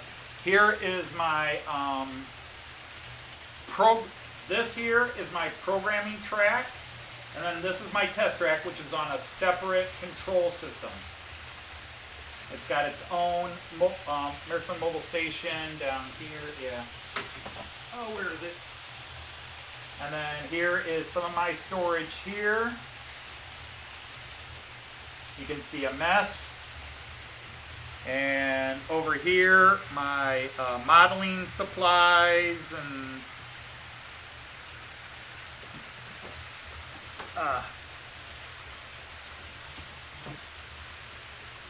so my modeling supplies here and painting and everything else. My work area, which is a mess right now, because I just brought a bunch of stuff in from the garage and dumped it. So I'm going to move this mic, and then hopefully you guys can hear me. You might hear trains a little more too. But, so this is my Bremen side. So this is Bremen, or Hanover. Then you got the little station in here, which is actually the actual station of Kale, which is on the French border. On the other side of the Black Forest.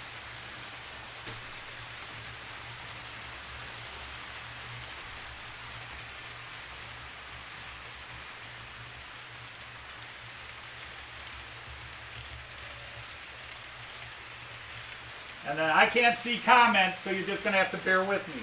And then all my train stuff, all my boxes for my locomotives and cars is down here.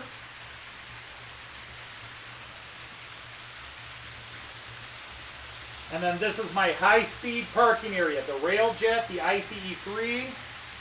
We've got a line here reserved for the ICE-4. And then my ICE-2 and ICE-1, which are waiting for their power cars and that to come in. And then up here, so you can see my two steamers, my Rheingolds.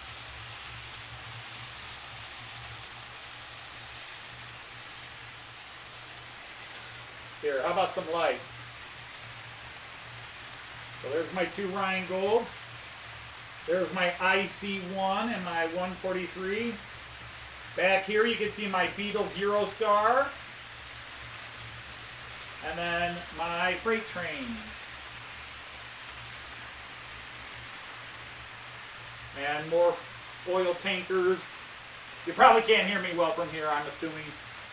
But I don't know. So this is my this here is the high-speed transport area. This area here is where all my fast trains park, because they're also my longest. My 3D printer is here, covered up right now, but there's a 3D printer in here.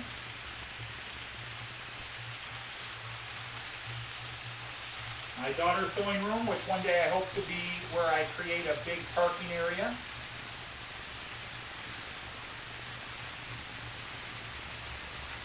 This monster here, the wet bar area. And then the remnants of my wargaming career, all my Lord of the Rings stuff, medieval battle stuff, all these 1,500 guys, 1,500 guys that I painted and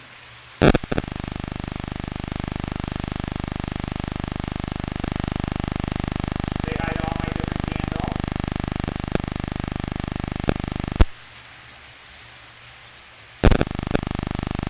That's the first Gandalf I ever made, the second one, and the third one. You can see how my skills. I made this guy when I was about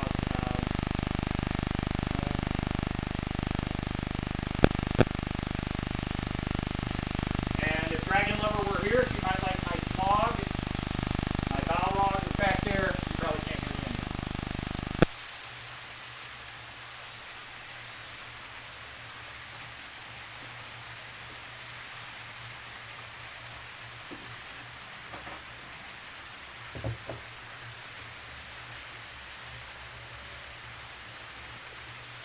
But that was a little tour of the layout. I was looking at the wrong screen anyhow. You know, I just did that and realized it wasn't on. Oops. I'm a doofus.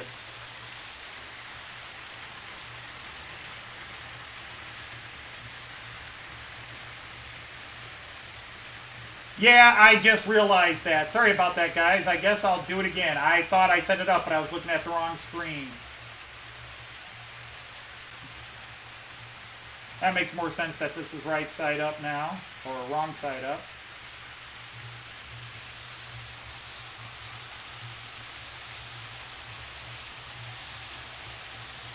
We'll do take two. Now I'll show it to you. Sorry about that. I'll go faster this time. Yes, and I couldn't see the chat room for somebody to tell me. I was looking at my screen, but my screen was on the VLC. There's the station, the KL station right there. So a side of the layout you never see. Some of the park trains. You've seen all those trains. Here is... There's the Rhinegold.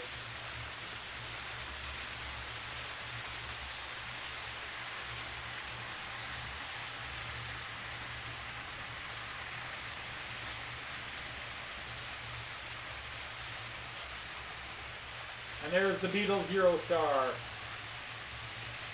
And where my freighters park. This is up on the wall. There's my two steamers. This is my ICE high-speed train parking area. Alright, this is where all my ICEs park.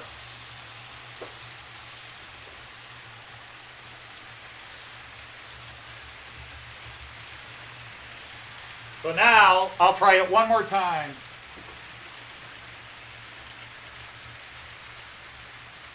Yeah, see, that was the problem, guys. I couldn't see the,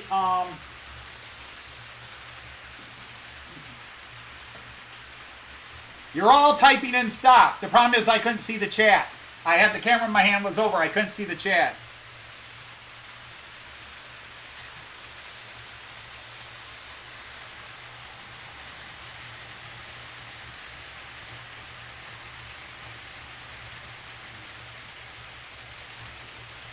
The problem was I had my VLC, which is the camera monitor, and it looks just like my OBS.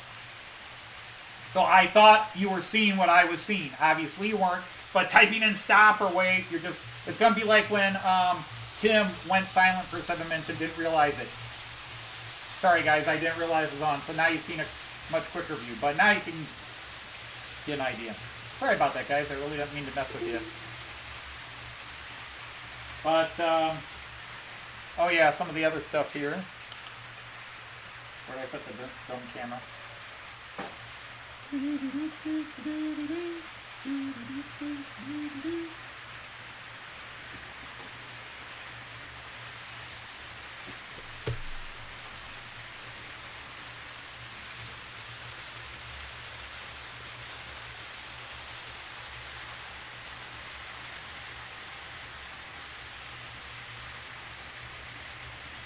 So maybe I can zoom this in a bit but you're not going to be able to read it.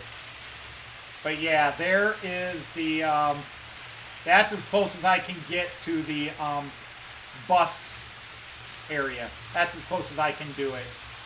Where you can see the bus station announcements and train station announcements. That's the best view you're probably going to get.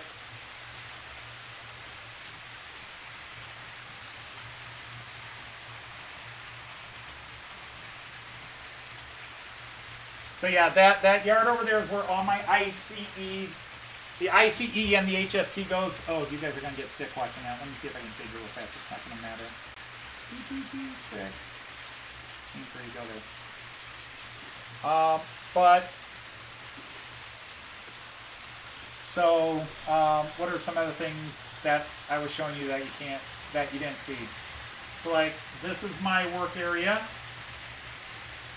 I have a programming track and then a work track. This is where I work on trains without having them connected to my Central Station 3, because if there's a problem, I don't want to mess with the Central Station 3. So this is on a separate control area right here. This is a separate control area. And then the back one is the programming track connected here. So when I get a new train, it goes on that track to load it into the Central Station 3. Although the programming track is no longer, as long as it's an MFX Plus decoder, you don't need the programming track. And then that's some of my junk. All sorts of electrical spare disaster. Over here is all my other modeling stuff. My various boxes of things here.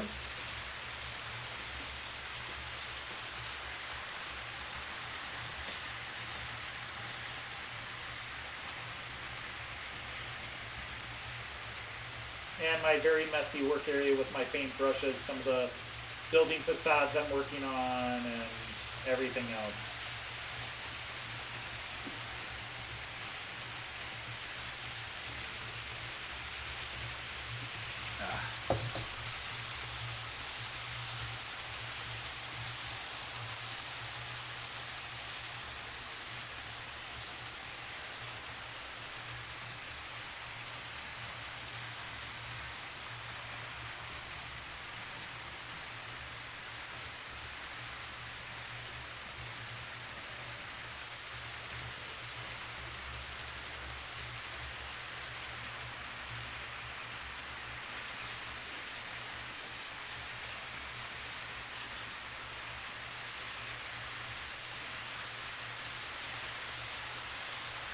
All right, thank you for stopping in, Andy. I appreciate it. I'll invite you in stream now. Oh, 45. Okay, it's not too bad.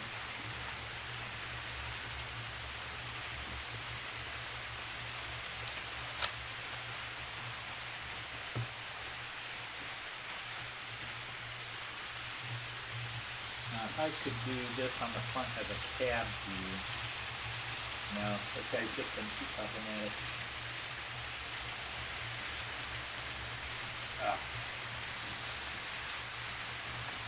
Alright, let's see how we can do with this guy. He's coming in, so let's slow him down.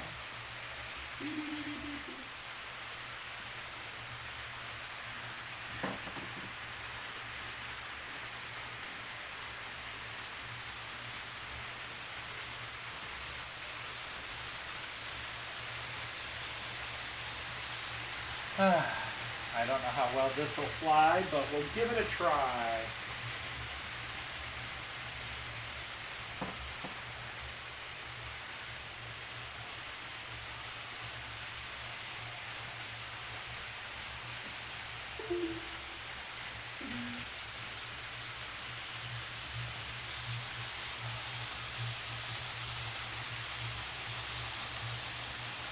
I'm going to go real slow with this, and we'll see how this works. Now, this is going to be portrait mode, so bear with me. And bingo, okay. You want to...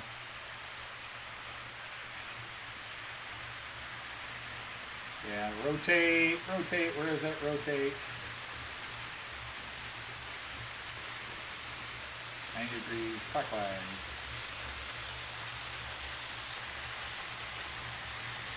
Bear with me a couple of minutes, please, and thank you.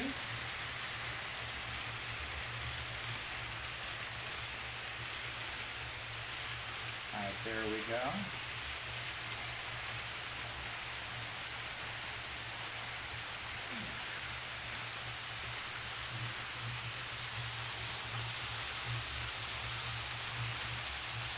Let's try this.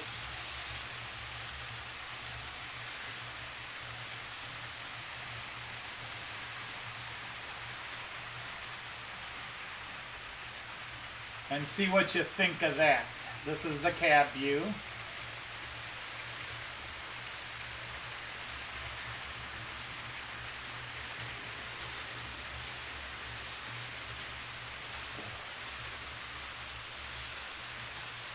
I'm trying to go real slow here because it might tip over. It's standing up on the sides of a car. Hey Sparky, how are you?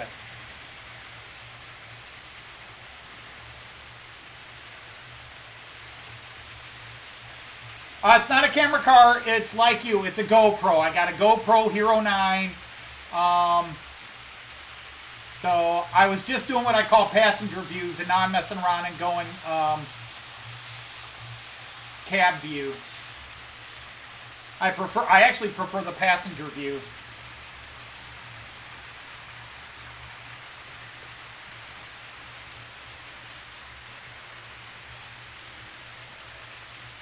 But this is being held on a car standing on its side with blue tack. So I'm not going to go very fast where it might hit a bump and suddenly fall.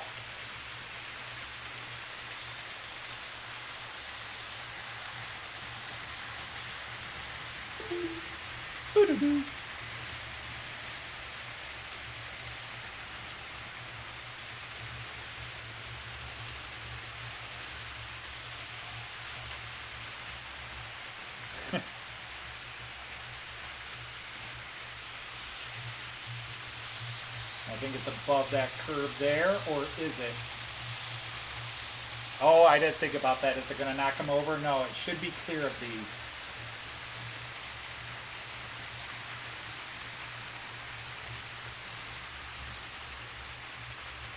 Yeah, I've got flat cars. This one is not quite a flat car. It's a bit of a gondola with a little bit of ridge side. It's what's spare. All my flat cars have my container cars on them now.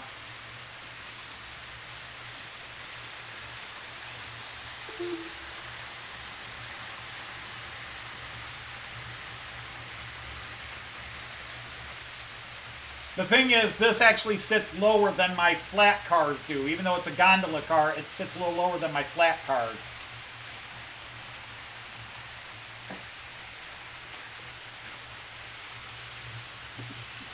All right, now let's see if I can get away with this.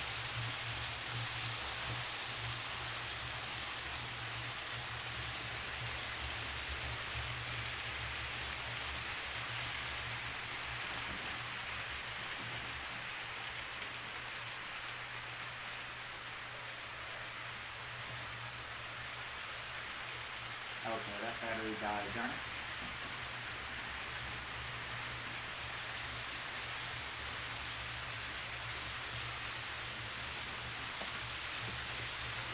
I gotta be ready to stop this at a moment's notice.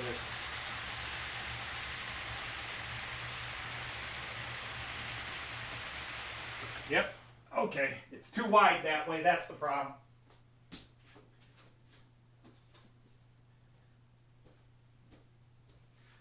Doop.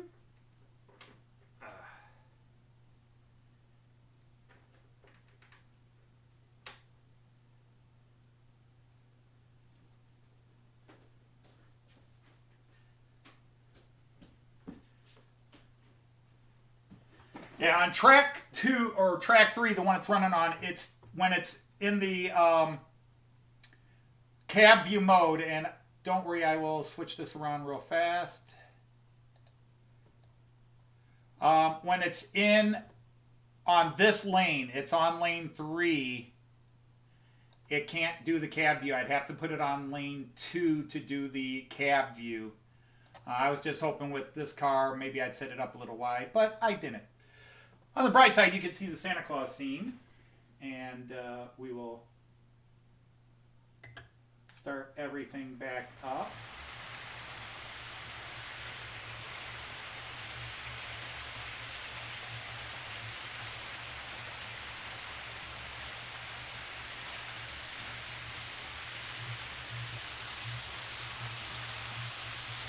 But now you're seeing the outside view instead of the inside view. So when it comes around again, I will change the direction of the camera real fast. You can see my cheap attempts at background scenery. All pictures my wife took from trains while we were traveling in Germany. Now you can see my bar and blah, blah, blah. But I'll just wait till it gets up to me here, and then I'll turn it around.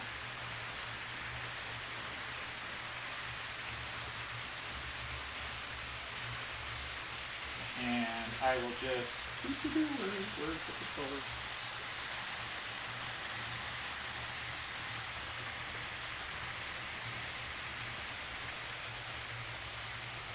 Okay. Now, bear with me, friends.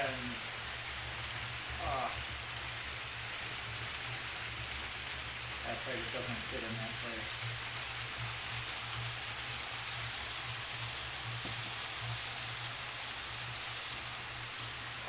Darn it, Tony.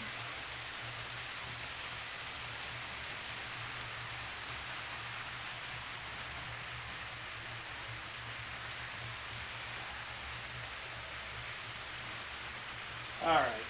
And now I got to flip it 180 again. Bear with me, kids.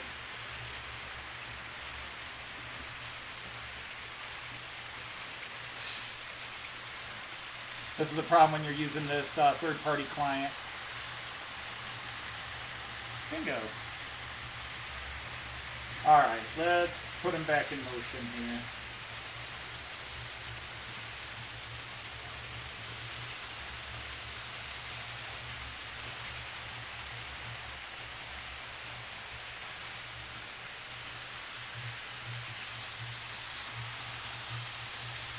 So yeah, I mean I think you were talking about that on Friday, Jean-Ricard, was to move the camera to a different lane. On lane 2, I can do it portrait or landscape. I can do cab view and passenger side. I can't do cab view on lane tracks 1 and 3, lanes 1 and 3, however you want to phrase it.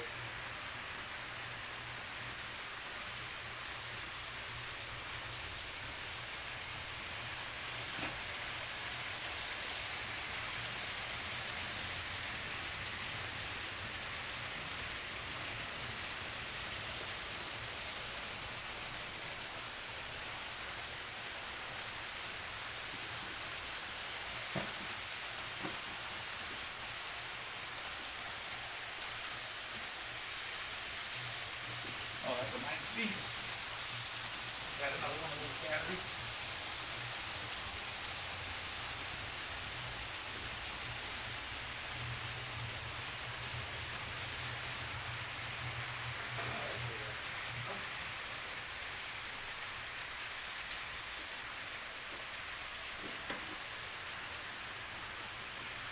Oh.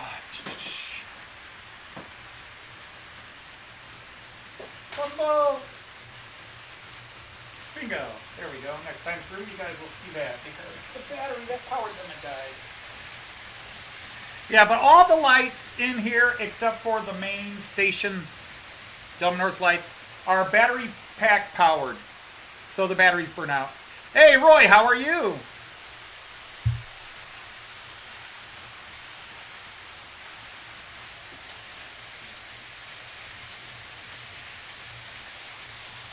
But again,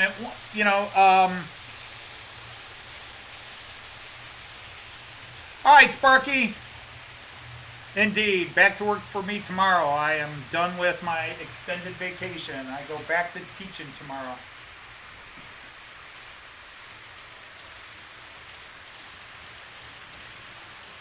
So how many of those lights are out? 1, 2, 3, 4 of them I've got. Whoa, I got 3 new ones, but not 4. Hopefully I didn't mess that up too much.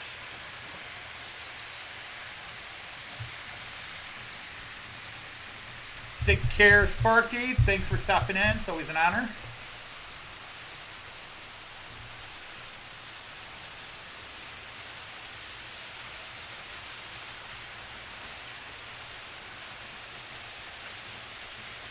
But one of the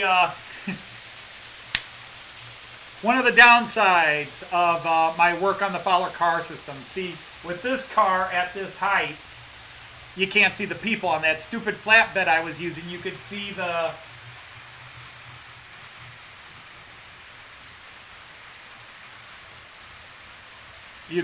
people at the station and that.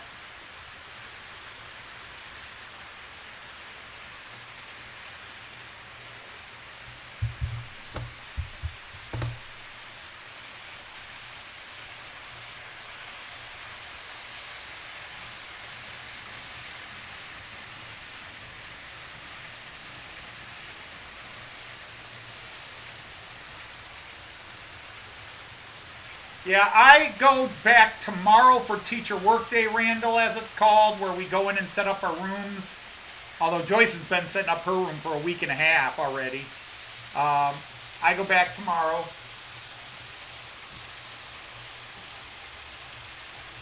Where is that nerd train?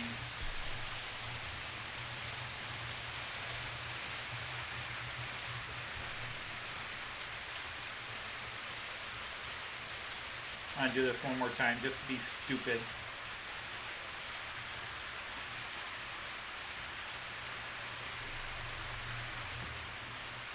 Alright, you. Sorry guys, I'm messing with something real quick. Come apart, back up, back up, back up, back up.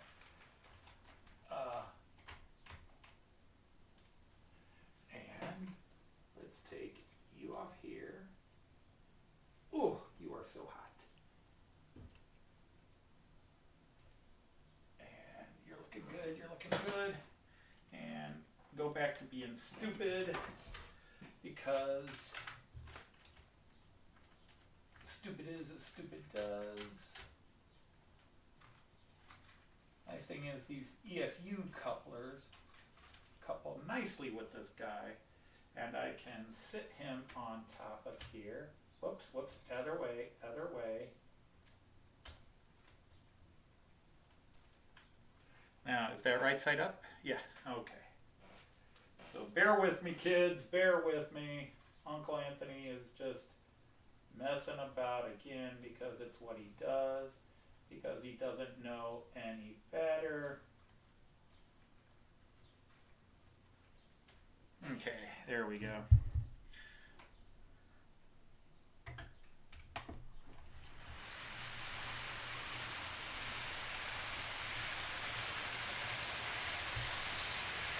Whoa, whoa, whoa, whoa, I got him going too fast. With a camera car, you gotta go slow.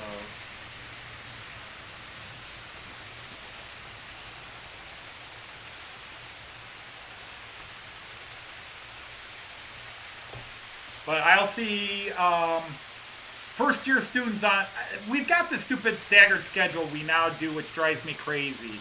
I understand the logic to it, I just think the logic doesn't merit doing it because we lose days.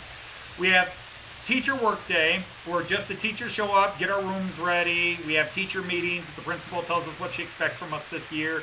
Meet the new staff, who left after the previous year. Then we have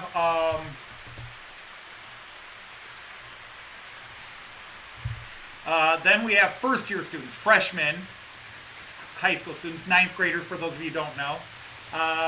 9th year students report on Wednesday. And then all the rest of the students report on Thursday. Well, all my classes are mixed classes. I have freshmen, and 9th graders, and 10th, 11th, and 12th graders all with it. So for most of us that have mixed classes that involve freshmen, Wednesday's a wasted day because you really don't want to say too much to them because you're going to turn around and repeat it all when everybody's there the next day. So it becomes a waste.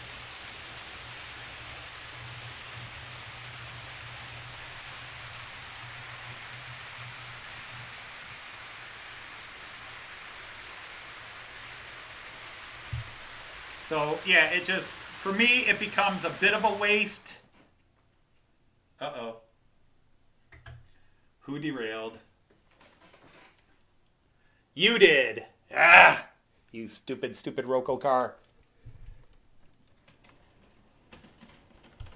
Oh, it was the ESU car in front of it. What's up?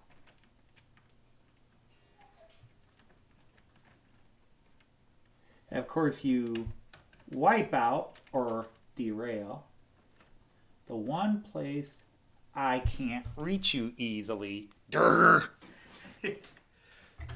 That's it. Are we good now? Seems like it.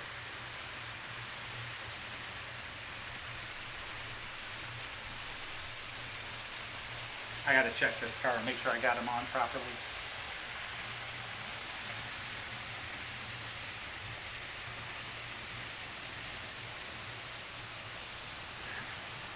An old Roco. It's the best car to put the camera on. It sits nice and low. It's wide enough to hold the base. But man, when it starts derailing, it just derails and derails and derails, or it uncouples, it uncouples, it uncouples. Did the chat die? Did I die? Yeah, I could get in trouble if I show my streams to my students.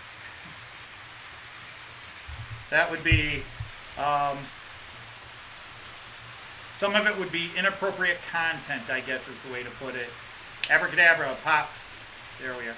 Oh, now you're upside down again. How did that manage? Not a big deal. We'll just flip it up that way. Ta-da!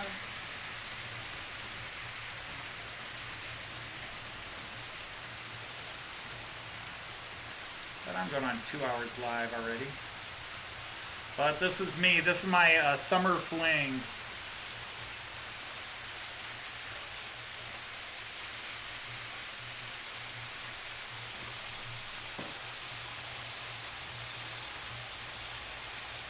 Alright, you're all on. So quit being a jerk. Well, hi, Z Fantasy Trains. How are you? Running a little passenger view trainage here today.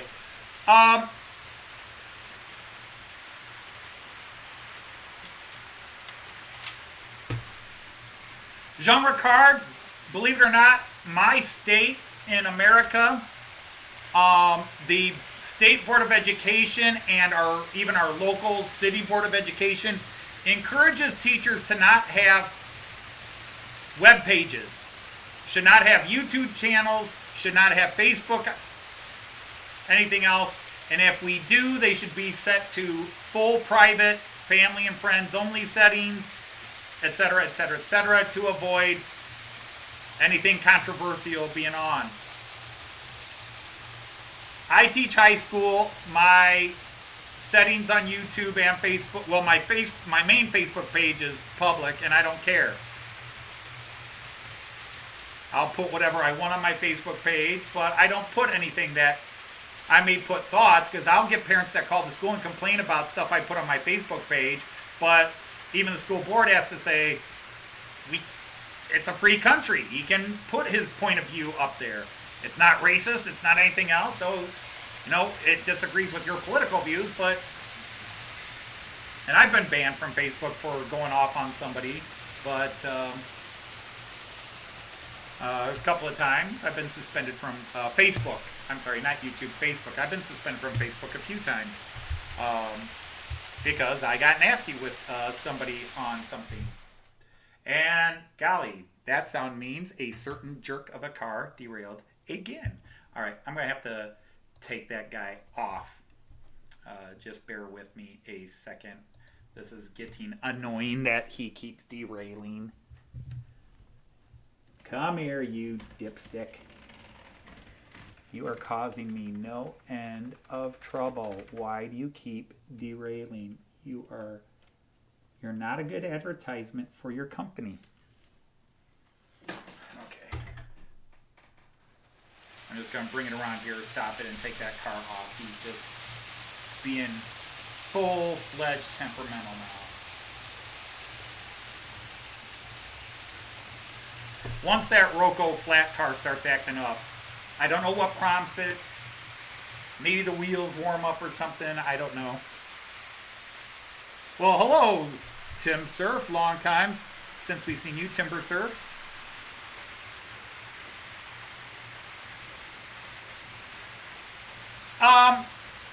Yeah, Jean Ricard, the problem is I do occasionally drop blue language in this. I've even dropped an F-bomb at occasion. But, oops, wanted to show that one last time.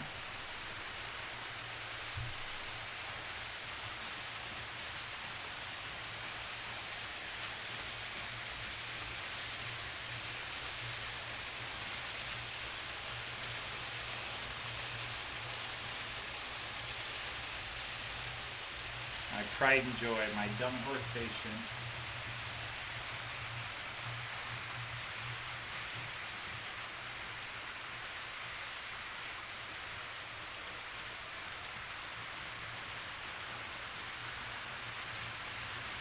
Oh, a big operation.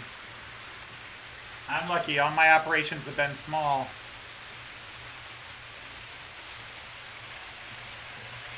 No, we're not, but we got enough people that will complain about anything. And as I always say, I mean, part of the freedom of speech is the freedom to complain, and part of the freedom of speech and the freedom to complain is some of us will get complained about. So, I mean, as long as it's something stupid they're complaining about, I could just say it's stupid and move on. But,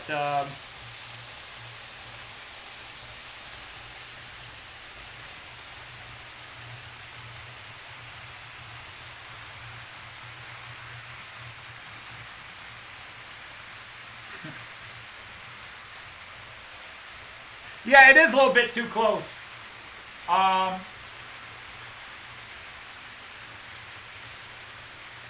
So that's why I had it on lane 2 earlier. On Friday, I had it on lane 2. It was a perfect distance. This is right up in it. And I would have to change the focus on the camera manually. And then you would actually get better pictures of this. But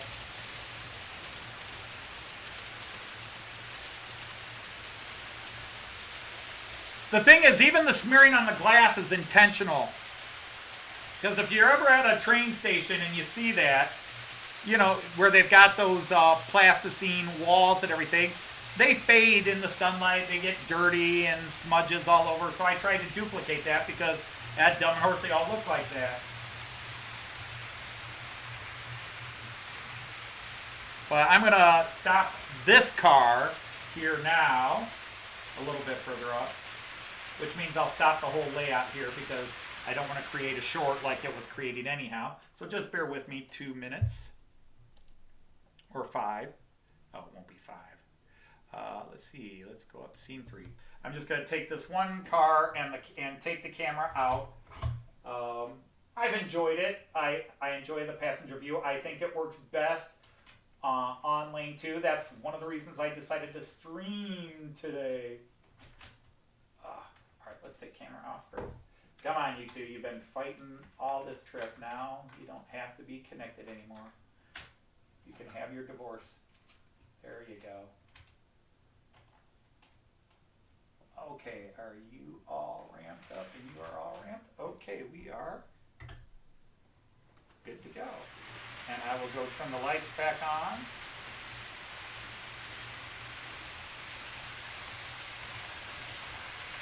And set that there.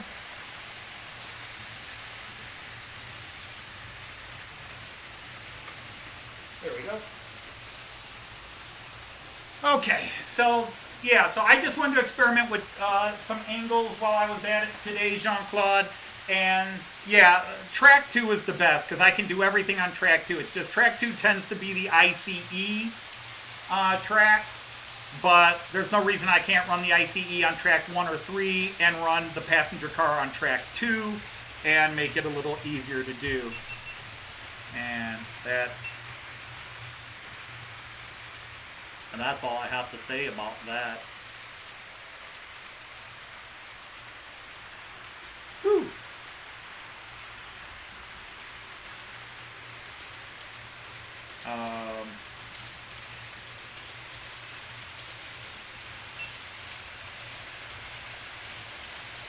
I didn't say photo. I said turn off. Yes, yes, I'm no longer connected to the internet. Very good. Well, the phone isn't. You're right. I love how these devices tell you what you already know. You're no longer connected to the internet. I know. I'm the one who shut you off. But yeah, I'm enjoying the GoPro.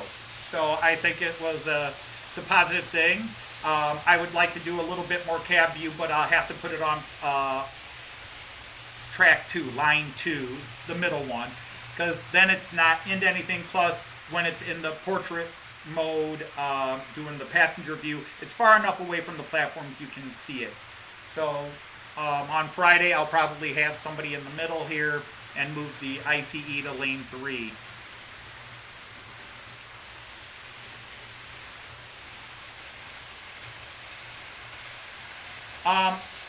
I think track 1, the outer track, where the railjet is, I haven't done that one yet. So my tracks are numbered in my head from the outside in. So like, let's do this one here. Let's do station view here. Nobody's there right now. But as you're looking at this, on the left is track 1. The middle is track 2. And the one on the right is track 3. That's 1, 2, and 3 from the outside in. I count all my tracks from the outside in. So 1, 2, 3. And the best views were the middle track here, track 2, because the camera faces into the village. So you're far enough away to really see the detail of those villagers.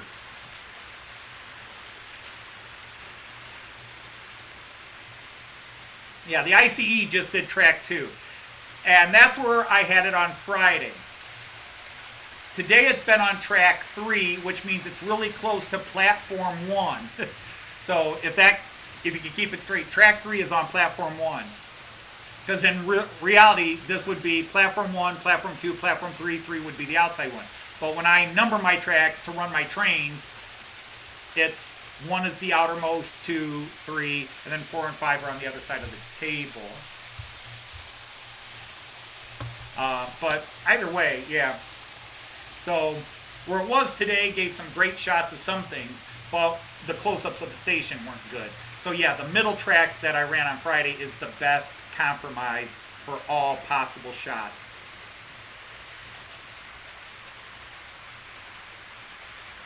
Yeah, and that's the thing. If you want, Randall, if you were to get a GoPro or some kind of GoPro clone, which I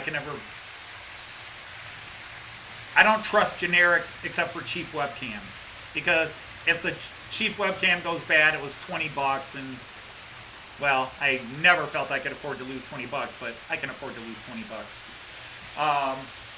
But with this, the money you're going to spend on this or the invitation, this, all you need is your phone to broadcast live. You could do a live stream with just this in your phone, because the app that you put on your phone connects directly to YouTube. In fact, I believe this is Wi-Fi itself, and the instructions, I think, said you can broadcast directly from this to YouTube, but it's better to use the app on your phone. But there are guys who use these and they're doing live feeds while they're riding roller coasters and everything else. You know, not just recording it while they go, but literally broadcasting live. And you can do this with you can do that with the phone, you just can't add in other cameras. So you could have this running around, and then, well, I don't know how well I could show this to you. Let's go big screen and get my ugly mug up here. Where's Nexi Solo? There it is. The app is called Quick Pro. I'm going to have to turn this back on.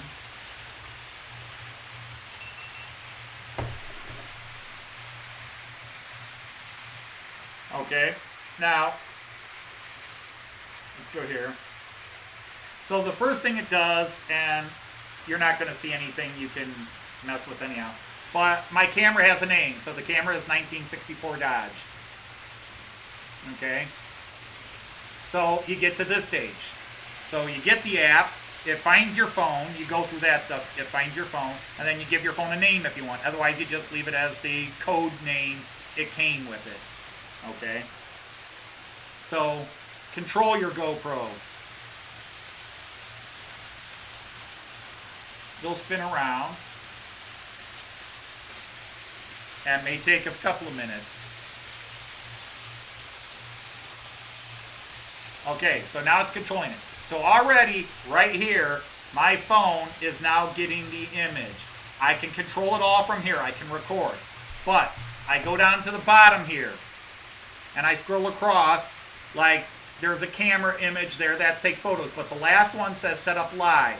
So I click set up live. Now right away, you've got immediate access. Facebook, Twitch, YouTube. So I can immediately go live on YouTube by hitting that button and then picking my YouTube account. I'd have to sign into my YouTube account, but bam, I'm doing a live feed on YouTube. Now what I have to do it with how I've been doing it here on Friday and today is I pick other RTMP. Let's see, I can go YouTube, Twitch, Facebook, and there's also GoPro cam, which is a way to do some other things such as Twitch, or, well, not Twitch because Twitch is on here. Twitter, that's the one, Twitter. There's other things that you could do with it. But I go other. Now, what happens is this will give me internet options. So the first thing it's trying to do is find a network here. And it'll ask me, do I want to connect to the local house network? I'll say yes. Now, what happens is your house will have an RTMP web address. In the case of my OBS, you just get your RTMP address, your IP address, which is an RTMP, from your computer. When you go to computer, look up IP proxy address. Anyhow, I don't want to show you mine. I know they're relatively secure anyhow, but I won't. And then you'll get a continue button. When I hit continue,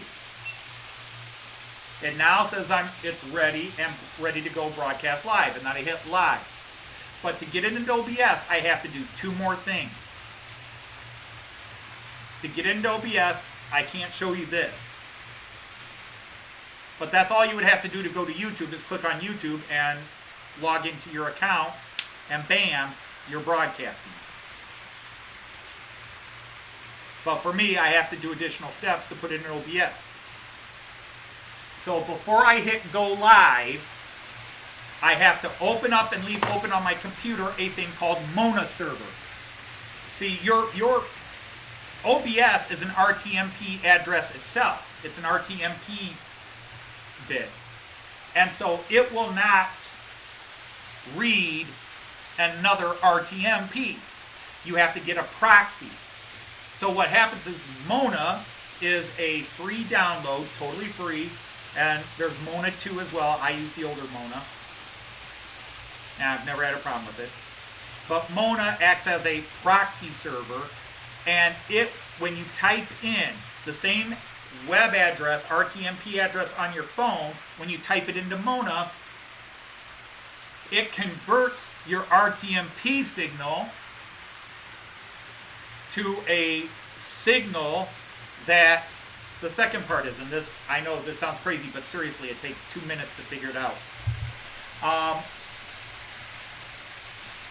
You use a media player like VLC, which is what I use. And you open up VLC and you click play. And on VLC, when you click play, it'll ask you the media device, and one of them is network. Okay? Because Mona is taking your network RTMP signal and going to send it to VLC. And OBS has built into it a VLC reader. That's why I use VLC. Okay? There are others you could use. But OBS works with VLC. It automatically, if it reads you have VLC on your computer, it will read VLC automatically and put it up there. Once you put it up there and open it, it will read VLC and project your image. But again, to just broadcast on YouTube by itself, you don't have to pay any attention to all this Mona, VLC crap. You just go through the steps I showed, click YouTube, log into your YouTube account, and you're broadcasting live. So it's that easy. Open the app, set up your phone, control your phone, go live, YouTube, click, sign into your YouTube. That's a totally different channel. Don't go there. And sign in, and then you're good to go. But that's how this works. So you hit, me, I hit go live, bam, it's on, and because all of a sudden, notice my VLC picked it up and said, hey, you're live. And I can just turn the phone upside down right now because I have it set upside down because I run it upside down so the camera is lower. I run it upside down. But and you'll notice it's behind. Yeah, it's over there. You'll notice it's 5 seconds behind. Watch. 5, 4, 3, 2, 1. All right, it's about 3.5 seconds behind right now. It's getting better, but it can be anywhere from 3.5 to 5 seconds behind. So if you watch what I did here, and then what it does on the replay of what I do there in the image here, you watch that image. 5, 4, 3, 2, 1. So it's about 3.5 seconds behind there. But that's because the phone is sending a signal to the camera is sending a signal to your phone. Your phone is sending it to Mona, through the house Wi-Fi, sending it to Mona. Mona is sending it to VLC, and OBS is reading it from VLC. So you get all those signals bouncing around. Takes it about 3 to 5 seconds to get it into OBS. So OBS has a delay. Yeah, this works. This works with your plan, your Wi-Fi, your cell phone. I mean, I assume you have, 4G, 5G, whatever. This is made to work with 5G. It can burn your program pretty fast because it eats a lot of power. But yeah, if you've got a cell phone and you don't have Wi-Fi, it still works. You'll just use your cellular signal as opposed to your home Wi-Fi. So yeah, either way. I mean, if you're connecting to YouTube on your phone, you're connected to the internet. How you're connected to the internet? Well, I mean, I don't, you don't have home internet, but your phone connects you to the internet through your 4G or 5G signal, your cell phone's signal. Okay, I hope that made sense. So I can do everything here. The problem is I'm trying to talk about stuff and say, look at all the trash I have here. I'm holding it down here already, but now you're just seeing it. So I'll be talking about something on this phone, but you're hearing me talk about it before you see it. I almost have to do a 3-second delay in my voicing. But, so yeah, it's, I like it. I think it's done some great views on the layout to make my live streams maybe a little more interesting, so I will keep having it. The only negative is the batteries last about an hour and a half to 2 hours maximum. So I do have a spare, but I already burned through the spare. I'm already on the backup battery. But the nice thing is, once you're doing OBS, and if you have to change the battery, you put the battery in, you just click reconnect, and it's right back up. So it's funny though. I'm watching my delay. I'm watching me watch me delay. Go figure. Because you can see me over here on that computer. You can see me here, and there's a bit of delay from me here to there. See, look at that. Look at that delay right there.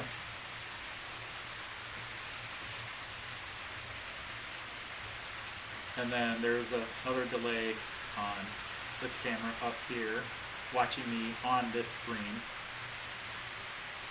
It's a time warp. Let's do the time warp again. Let's get tracked. Actually, genre card, I do have platforms. I do have platform numbers. I have the actual platform numbers on my station over there. I have the platform. The problem is the platform numbers are the opposites of how I number my track. So as we say it in German, the Gleis, the Bahngleis is 2 is the same. 2 is the only one that's the same. It's platform 2, track 2. But it's, for my layout, it's track 3, which is platform 1, and platform 3, which is track 1. In reality, it's line 1, line 2, line 3, platform 1 on line 1, platform 2 on line 2, platform 3 on line 3. But for my numbering purposes, and the reason I do that is because I'm a left to right person, right? We all are left to right. So when I go to the 11 lane view here, which I'll do here real quick. When I have the 11 lane view, it's 1, 2, 3. Come on, guys, get out of the way. So it's 1, 2, 3, 4, 5, 6, 7, 8, 9, 10, 11.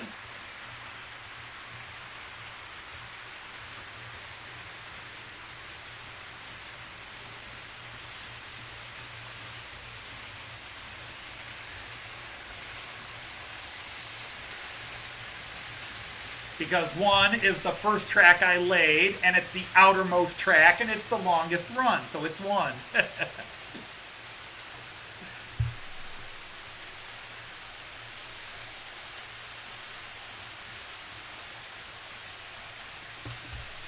So, yeah, so it probably would make, but then again, if I numbered it that way, the last 3 if I numbered the other way, the last 3 tracks would be 9, 10, 11, and still wouldn't match the platforms. So we'll just leave it as is. But even the cameras are set up to go in order. So if you go clockwise from the bottom there, the village view, it's village view close up into the train. You see it coming into the village, then it goes to the station, then it goes the ramp, then it comes. So whichever way you're going, there's an order to the cameras. They will always pass one camera and go to the next.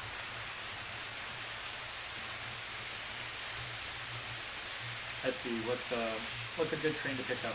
All right, let's start here. We'll follow it around. We'll start with yeah, there he goes, up the ramp. So he's just finishing up the ramp.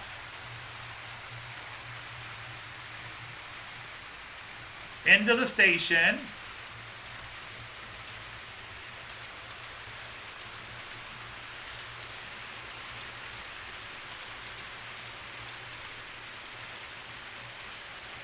That's the station view. Once he's cleared the station, I go to the village view. So he went up the ramp, which is in the back, through the station, now around this angle. And then about the time he's done on this camera, doobie-doobie-doo, about the time he's done here, he's showing up on this camera.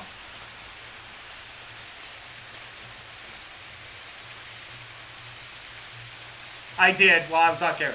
And then when he's done with this camera, here he is on that camera. And then as he comes around there, he's on the 11 lane view. Or even this view, well, he's already off that view. And then I go to the long view, and then he's off camera. So what I need is a camera over in that corner way over there to catch it in the one blind spot. I mean, I could do this one on here and just cover that little bit there.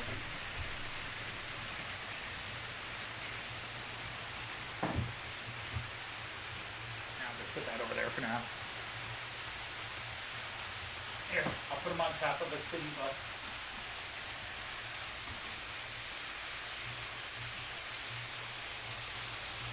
Speaking of which, what the heck, I'll show one of these off. There, now he's on a city bus.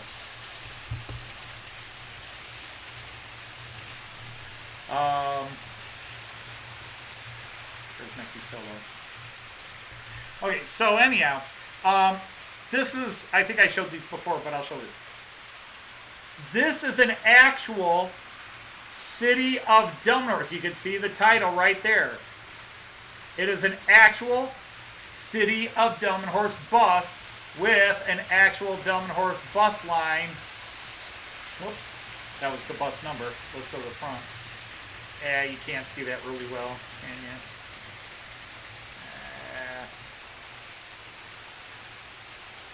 And Unannounced, the 204 to Unannounced. Although now it's the 205 goes to Unannounced. They changed their bus routes a bit. But actual City of Delmenhorst buses. Delmenhorst is a real city, if you haven't picked up by that now.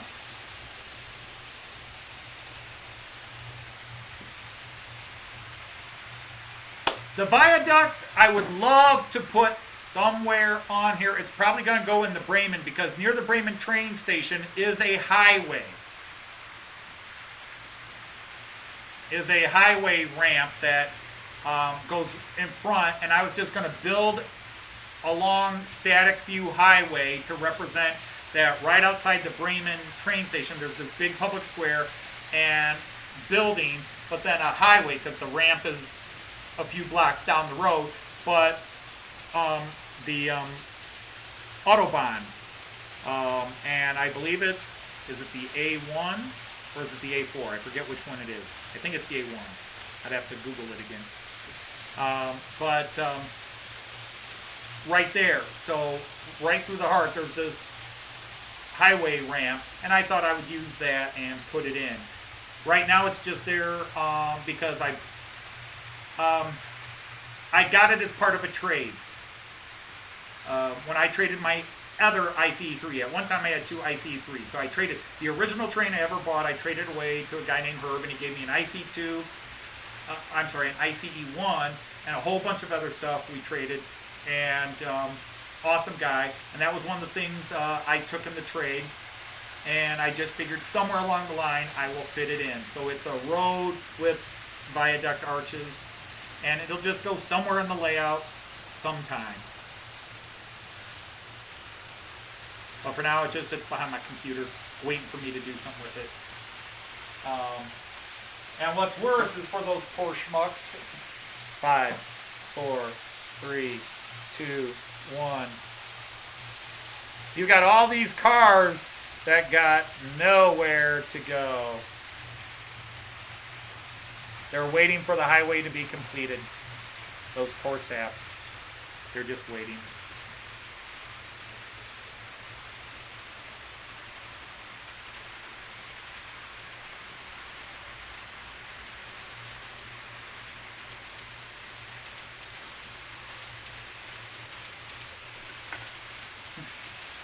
I always like that for some reason. The camera moving independently of the train as the train's catching up, the camera pulling back. Yeah, I could do that with a reverse view. Alright, well I'm going to shut this guy off. Yeah, his battery's at 38%, so no more playing around with this guy. I got to charge him up and the other guy up, so he should disappear. Bingo.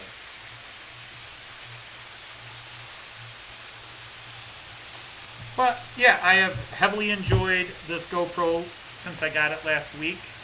Haven't even had it a week yet, but I've been able to do 2 streams with it. Today's unannounced stream. We still got a few people watching. Imagine that. It's weird. I actually have to go to bed early tonight. I get up at 4:45 in the morning now.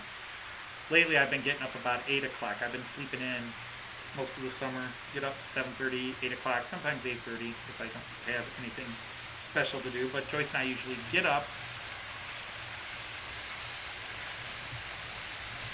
go play tennis 3 days a week, or we do something else, work in the yard or what have you, and we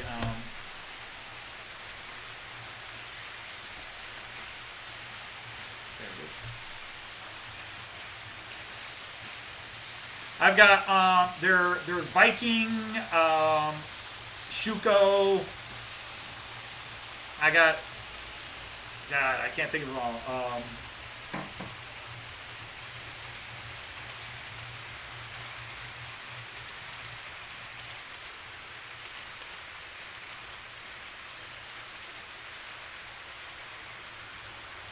This one's Malibu, some generic company, I guess.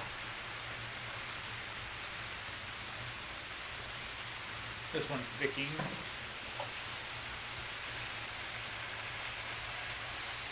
And Viking, so yeah, most of them I think are Viking, but this is about all I can pick up at model train shows. A little terrain stuff, and occasionally somebody has the cars, and I'll buy the German looking ones.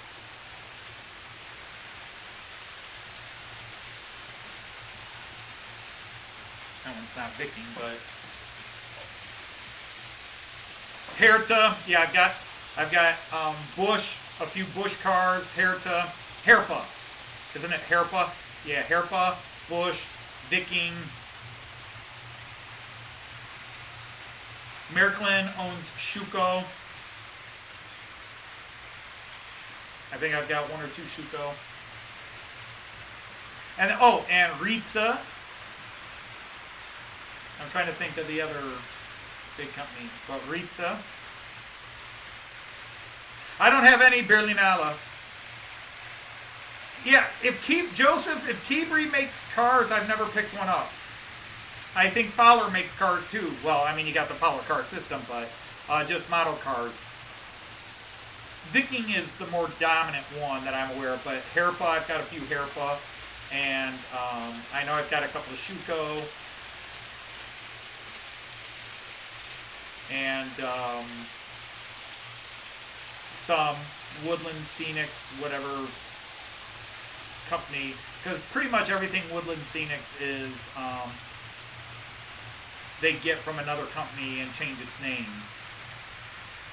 And they stick their name on it. And then there are companies that get the same thing as Woodland Scenics and change the name. And it's like all the static grass, from what I understand, all the static grass we put on our layouts, the static grass, they're all made in like 3 factories. It's all made in one of 3 factories in China. And the stuff you get from World War Scenics, Woodland Scenics, Fowler, static grass, it's all made in the same place. They just ship it down the line and stick it in a different bag. And then one of the factories, they put the generic names on. Because there's all these companies that look like Woodland Scenics, but it's not Woodland Scenics. But it looks just like Woodland Scenics because it's all made in the same place, and they just stick a different label on it. Wow, it's 4 o'clock. I've been on for 2 hours and 40 minutes now. I planned on going on about 1, but it took me about 20 minutes to get something set up. It was being a bit of a jerk. My programming track had a car off of it, and it was creating a short, so the Central Station 3 wouldn't work because they're short. And I'm like, all the trains are on, and it was one of these cars I have on the side was acting up.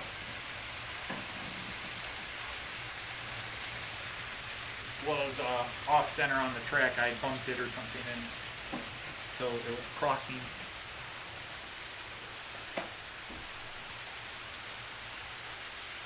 Keebri makes car kits. Yeah, I did have a truck kit which I never built. I decided it was too many small pieces. I bought it at a train show because I was looking for, and I'm still looking for, a Beck's beer truck. I've been looking for a 187 Beck's beer truck. And I have never found, I found this one kit that makes a Beck's, but it was the Beck's, it was like from the 80s. But it was close enough, I bought it, and then just as I tried to put together, it was way too many small pieces to try to fit in. And I want a modern age Beck's beer, I want a modern age, 2000s Beck's beer refrigerator truck for my layout. And I occasionally scope I occasionally scope eBay, but I don't find it. I find 160. I find Hot Wheels 164 scale, but I don't find 187 scale. Where's the one guy? Oh, here it is. Because I bought this. This is a DHL big delivery truck. I wanted a DHL delivery truck, and they claim this is 187 scale. And you can see I have never opened this. I've owned this for 3, maybe 4 years now. This is one of the first things I ever bought for my layout. I wanted a Beck's beer truck and a DHL semi. And I got this for like $8 on eBay, which, considering the size, I thought was pretty good.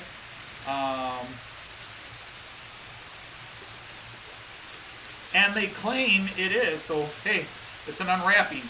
3 years late unwrapping, but it is a unwrapping, an unboxing. They claim this is, they claim this is 187 scale, but I look at the tires, and I feel like this is Hot Wheels scale. Again, you guys have seen it small. I don't know if it would matter here. There we go.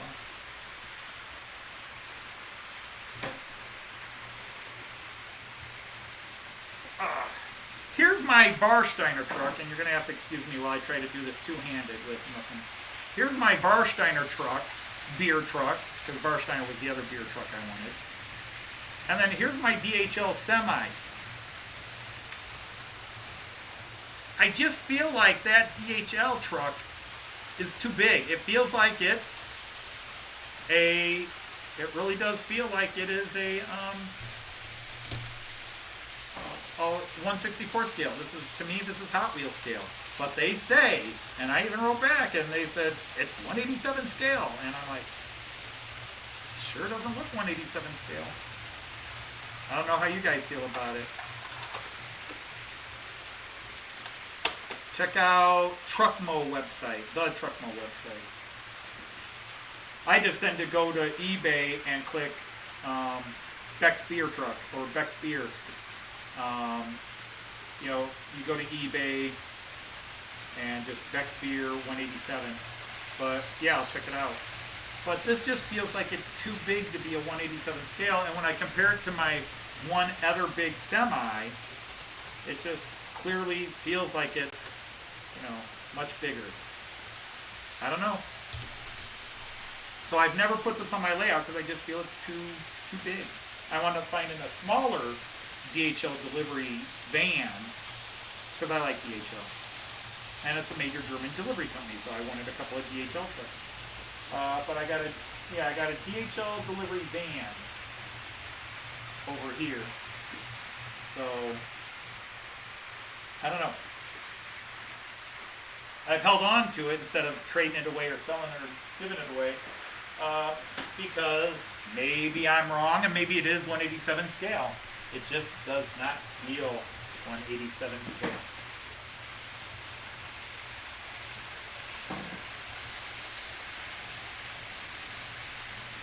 Especially when I look at the 187 scale semis I do have.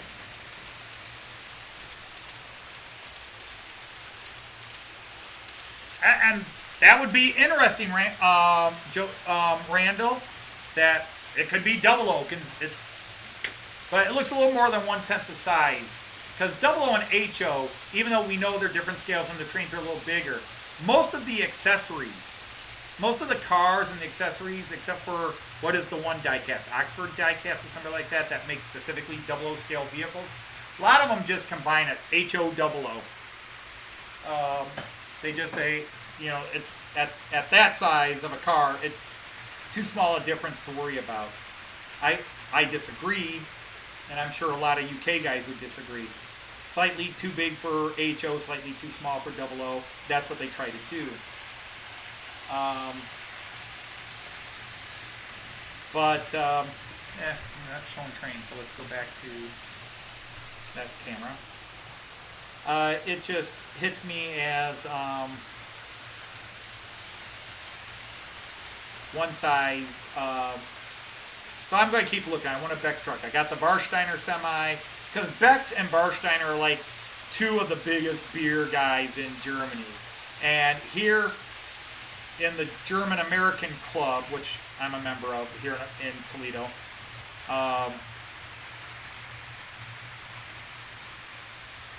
the guys fight. Beck's versus Warsteiner. Now, personally, I think there are other better beers in Germany. There's Jäfer from the north, which is really good. Hackebeck, which is owned by Beck, I like better than Beck's. I like Beck's, and I like Warsteiner. But I've had, there's Franz Connor Hefeweiss, which is really good. Then there's a couple of Czech beers I think are really good that I think are better than Beck's. And Beck's in America does not taste remotely as good as it does in Germany. And it's brewed here in America as well. If you buy a Beck's beer, it's no longer imported. It's brewed here. I like Heineken. Heineken is okay. I like Heineken. But I prefer Stella Artois over Heineken. But I've had so many different local beers in different parts of Germany that have just been amazing beers. All those local brews are just so good. And I've always experimented. Anytime I go into a town with Joyce, the first thing we ask for with dinner or lunch, but usually if we've gone out to dinner, we'll say, what is the best local beer? We don't want the big brand, we don't want the Warsteiner, we don't want the Beck's. What is the best local brew according to you? And then we'll try it.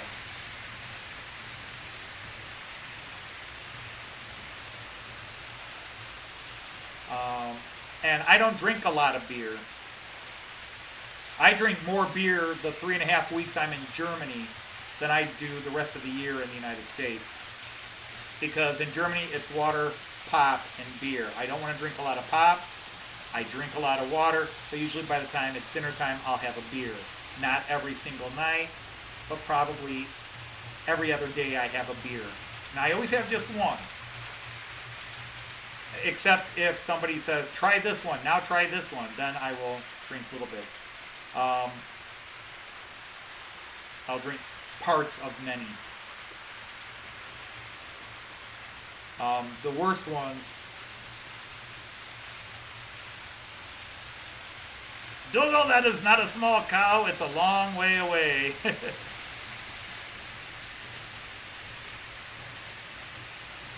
That was, yeah, they did a version of that in the second Guardians of the Galaxy movie. Some guy about an inch tall blew all their ships up. An inch tall? Yeah, about like that. I'm sure he would have been bigger if he were closer. But, yeah, beer...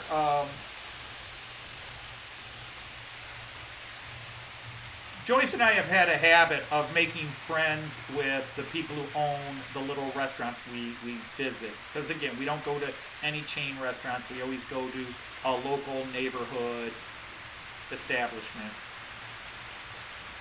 And in a couple of cases, like when we're in Delmenhorst, when we would live in Delmenhorst, we got to know a couple of restaurant owners quite well. We got to know the managers very well, but we learned very quickly if it's a good restaurant, let people know right away, because if somebody is complimenting, they're not a regular, and they're complimenting the restaurant, the manager comes out right away and wants to talk to you, and usually you get free stuff,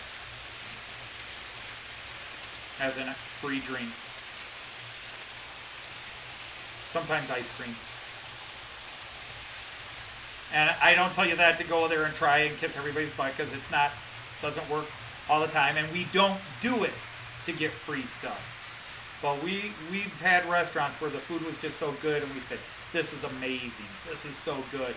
And then the cook comes out and wants to thank you. Really, what'd you like about it? Oh, I said, I love the way the batter was done properly with the butter on top, and you added just the right bit of lemon to it. And he's like, that's what so many people get it wrong. They add too much lemon or they forget the lemon. And I said, no, you got to have that little bit of lemon. He's like, you know. And then 5 minutes later, the manager's out there. So, you enjoyed our meal here? Yes, it was very good. Well, did you try this? No. Bring it over here. We did enjoy the local beer. Well, have you ever had this? No. Well, try this. Have you ever had ouzo? Yes, and I don't like ouzo. Oh, well, have you ever had this? No? Okay, try it. Have you ever had Ulishka? Now, Ulishka is not German. It's Southeastern European. It's Serbian, Croatian, Yugoslavian, you know. We made friends with a guy that was from that area who ran a restaurant in Delmenhorst, and wow. That was the one time in how many ever trips Joyce and I went to Germany where we floated home a bit. Fortunately, we were walking, and we were only 2 blocks away from where we were staying, and we weren't around students or even parents of the host students. And we weren't falling down goofy drunk, but we definitely were light in the head for a bit. We did not walk a perfectly straight line home. But he introduced us to Ulishka and a couple of other little drinks. And I'd had a couple of beers at dinner, and then, you know, talked about the good food, and we were watching a soccer game on the TV and all this. And so the manager's, oh, I hear you really like this. Yeah, it was really good. I like to, you know, okay. Refill on the beer. No, I've had 2 beers, and that's more than I should have had. Oh, well, did you have an ouzo? No, we didn't. Well, here, ouzo. And we had a couple of, we each had an ouzo. And he's talking to us, and Prost, cheers, you know. And then he says, have you ever tried Ulishka? No, never heard of it before. Oh, we make our own Ulishka. My uncle makes it and ships it to us. Oh, okay, sure, we'll try Ulishka. Oh my God, Ulishka is amazing. At least his version of Ulishka was. And we had a couple of those, and that's very potent stuff. I think that's like 40 or 50 proof. That's pretty potent stuff. And we had a few shots of the Ulishka, at least 3, plus a shot of ouzo, plus the 2 beers. You see where we're going with this. What about sour apple? Not my favorite. Not my favorite, Jean-Ricard.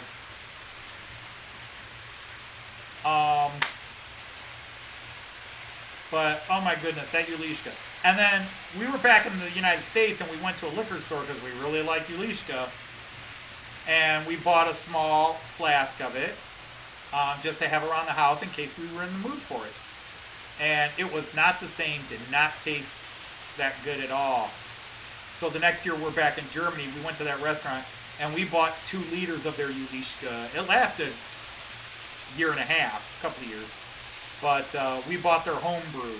They had to empty a 7-Up bottle because they weren't expecting. I said, I would like to buy this because I have tried store-bought Ulishka. He said, oh, the store-bought's nothing. I said, well, is there a brand that tastes kind of like yours? Because what we really like is yours. Would you be willing to sell a bottle of yours if your uncle sells it to you? Well, apparently the uncle sends it in barrels. They don't have bottles. So they emptied a 2-liter bottle of 7-Up and sold us for 25 euros a 2-liter of this alcohol. And we brought it home. Good stuff. No, I don't like sauerkraut. I don't like sauerkraut. Eisbein, but not sauerkraut.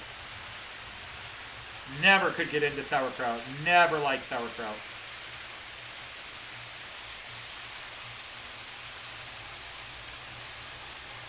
And I'm not a seafood eater, and unfortunately the Netherlands is very seafood oriented, and even in northern Germany, eel and all the fish meals.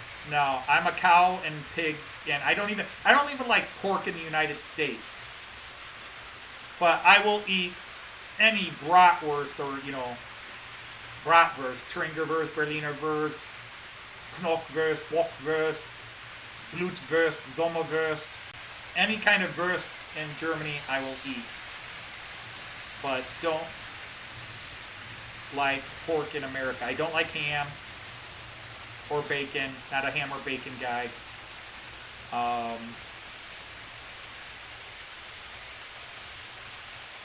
Speck and Schinken in German. Speck is bacon, Schinken is ham. Yes, yes, Schnitzel. Schnitzel. Wiener Schnitzel. Schnitzel Schweizer Art. But especially Wiener Schnitzel, Schnitzel Schweizer Art. But yeah, Schnitzel. Although I prefer it breaded, which is, Wiener Schnitzel. But even Schnitzel Schweizer Art is breaded veal. Those who don't know, Schnitzel is veal. You take thin shanks of baby cow tenderloin, baby cow tenderloin, or they use pork now and call it veal, but it's still good, but it's not the same. Pork tenderloin, a lot of places will say veal from pork or veal, but I always look from calf, from cow.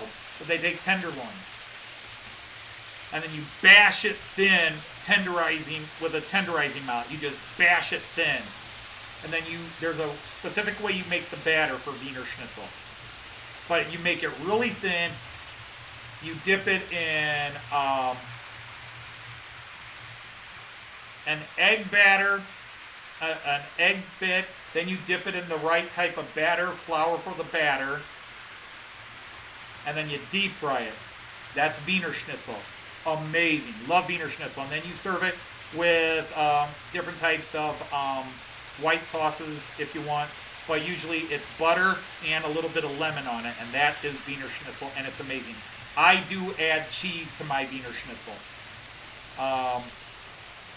And then Schnitzel Schweizer Art, Swiss style veal, is a breaded veal patty, Wiener Schnitzel. Wiener, by the way, just means Vienna, from Vienna.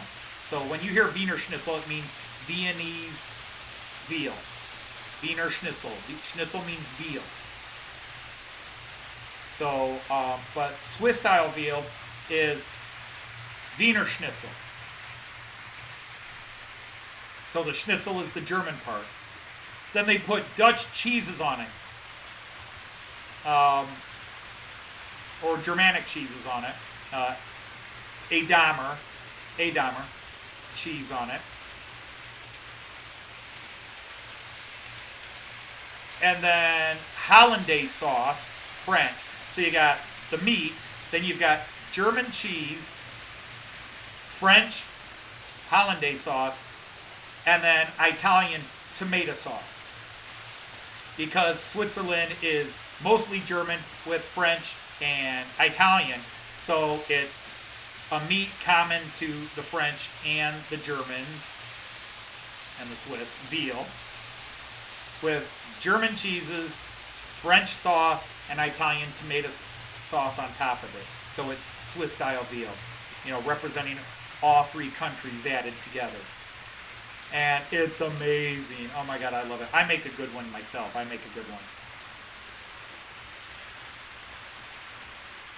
have had Schnitzel Hamburger Art once, which wasn't bad. Not bad at all.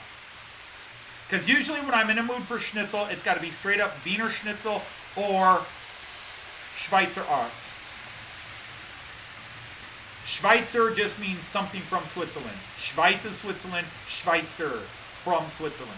So Schweizer Art means the Swiss style. So Hamburger Art means the style from the town of Hamburg.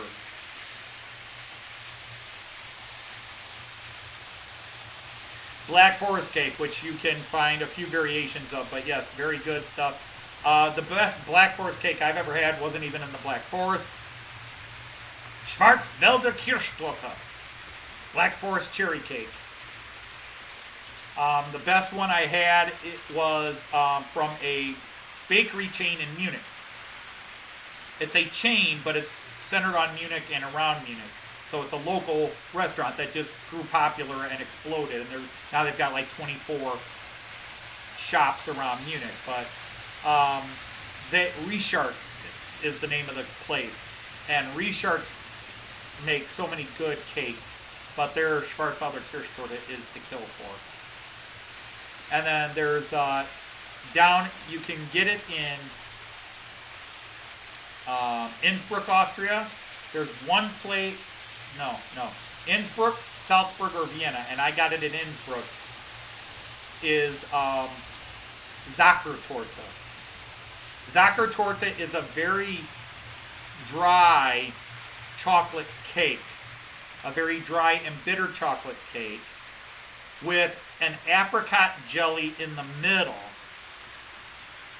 and then a very, very tasty chocolate icing and fondant on top of it.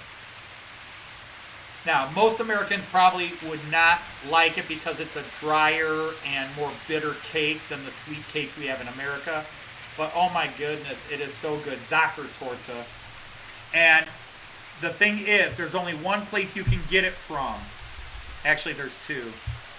Oh, I didn't turn this on, did I? Well, it is on.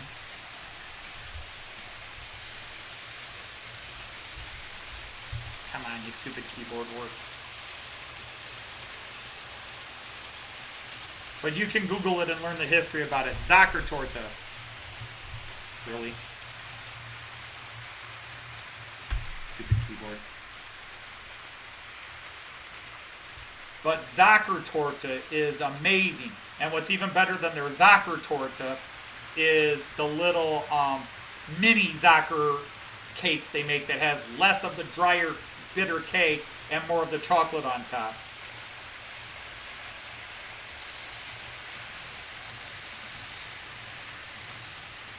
Stralsunder. Well, Stralsund's the island up there. But yeah, that area of Germany is on the bucket list. Someday, Joyce and I will do it. Probably 2024 or 2025. Sadly, our next trip to Germany is 2023. We're going to the United Kingdom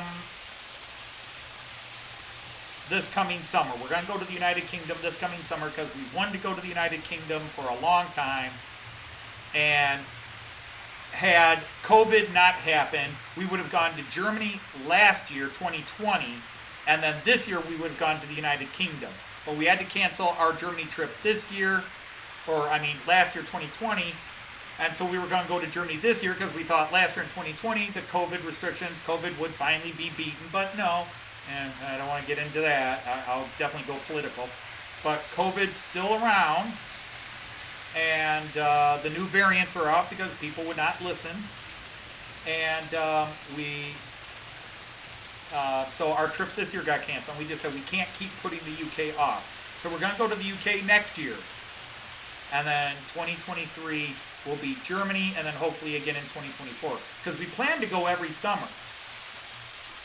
We always planned to go every summer, but something came up, like in 2018. We had to do some major work on the house, so we really couldn't afford to do the German trip. The money that we saved for the German trip went to the major house repair. And so we went in 2019. And then we were going to go again in 2020. COVID happened. We were going to go again in 2021. COVID still happening. So 2022, because again, the hope that by May of next year, things will be tamed down and traveling will get back to normal. But we're going to go to the UK next year, next first week of June. Well, all the month of June. We're going to be in the UK about 4 weeks. So pretty much the month of June. And then in 2023, we're going to save up and go to Germany again. Well, that's going to be the trip we were supposed to do in 2020. We're going to go to the same places we planned because we studied them, picked the places to stay, what we wanted to see. And then in 2024, we're going to go up to Mecklenburg-Vorpommern, up there by Rostock. I would like to actually go across the border, the Polish border, and go to what in Poland is called Szczecin, but was the old German city Stettin, because my grandmother Bogarter was born in Stettin. She was born there. So it'd be interesting to go to the city where my grandmother was born.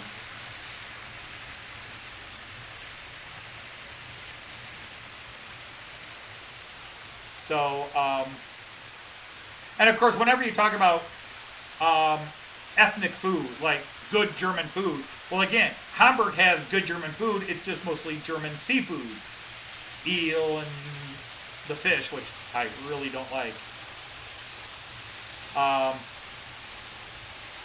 In some parts of Germany, it's going to be more pork. You get down to the Alps, and it's more beef.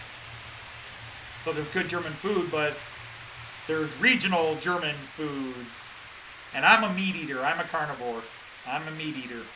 So I want that beef, and I want that German sausage, the veal. And it's so hard to get veal here in America because of the strictures. Because that's one of the times where I kind of reversed my viewpoint, because people are like, do you know what they do to those poor baby cows? I'm like, yes, and it makes them delicious. So I love veal. And last summer, because we didn't get to travel to Germany, because Joyce is such a cool person, Joyce would schedule Germany Day, where we would act like we were in Germany.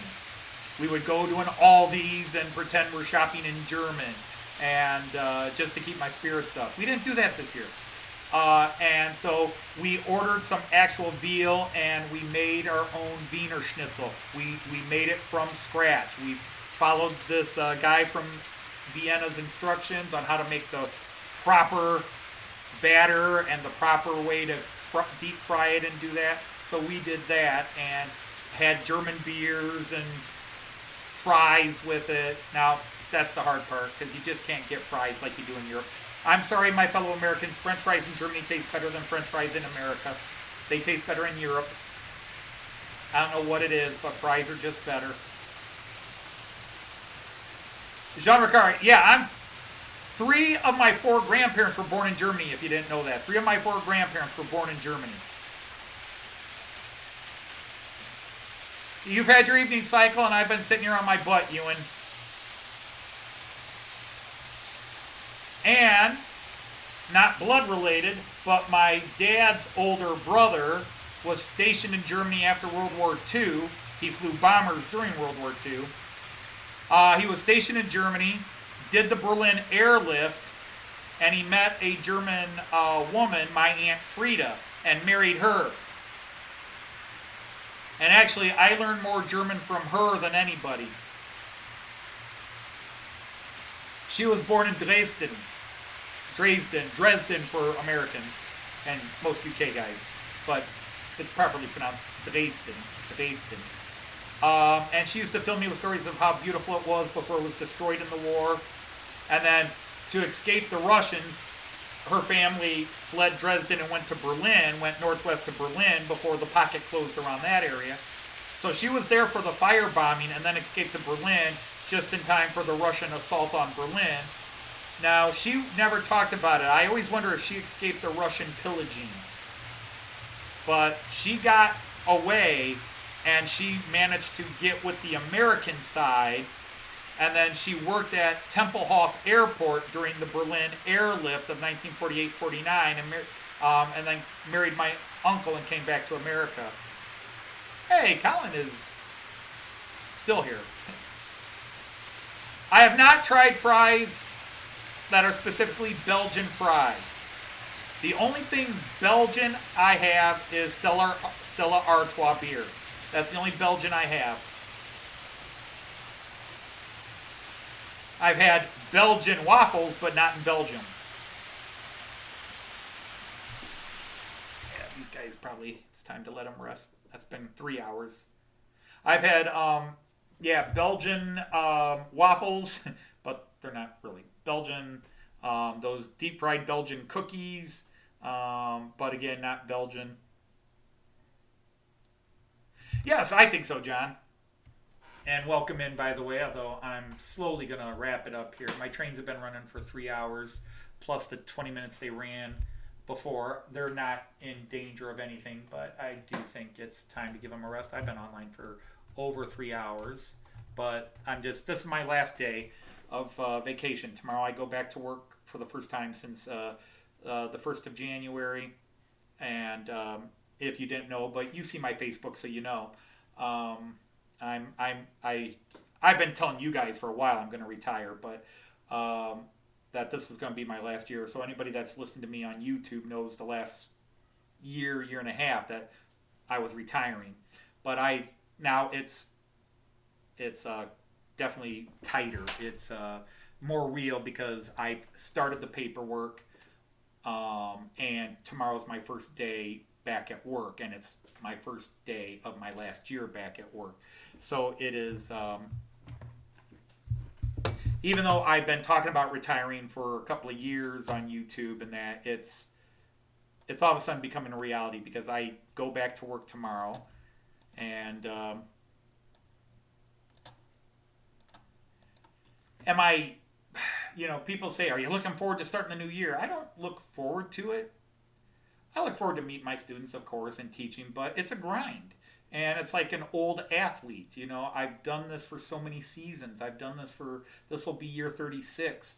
And, it's like that footballer, American, Canadian, Irish, or world football, whichever one you prefer to think of. It's, even if you still play at that high quality, or try to play at that high quality, if you're a UK guy, whether you love him or hate him, somebody like a Wayne Rooney, who played so great for so long, or even a Pele. There came a point where Pele, one of the greatest players of all time, I remember watching Pele play in the first American professional soccer league, the old North American Soccer League back in the late 70s, and he wasn't the same. That wasn't the Pele I watched in the World Cups.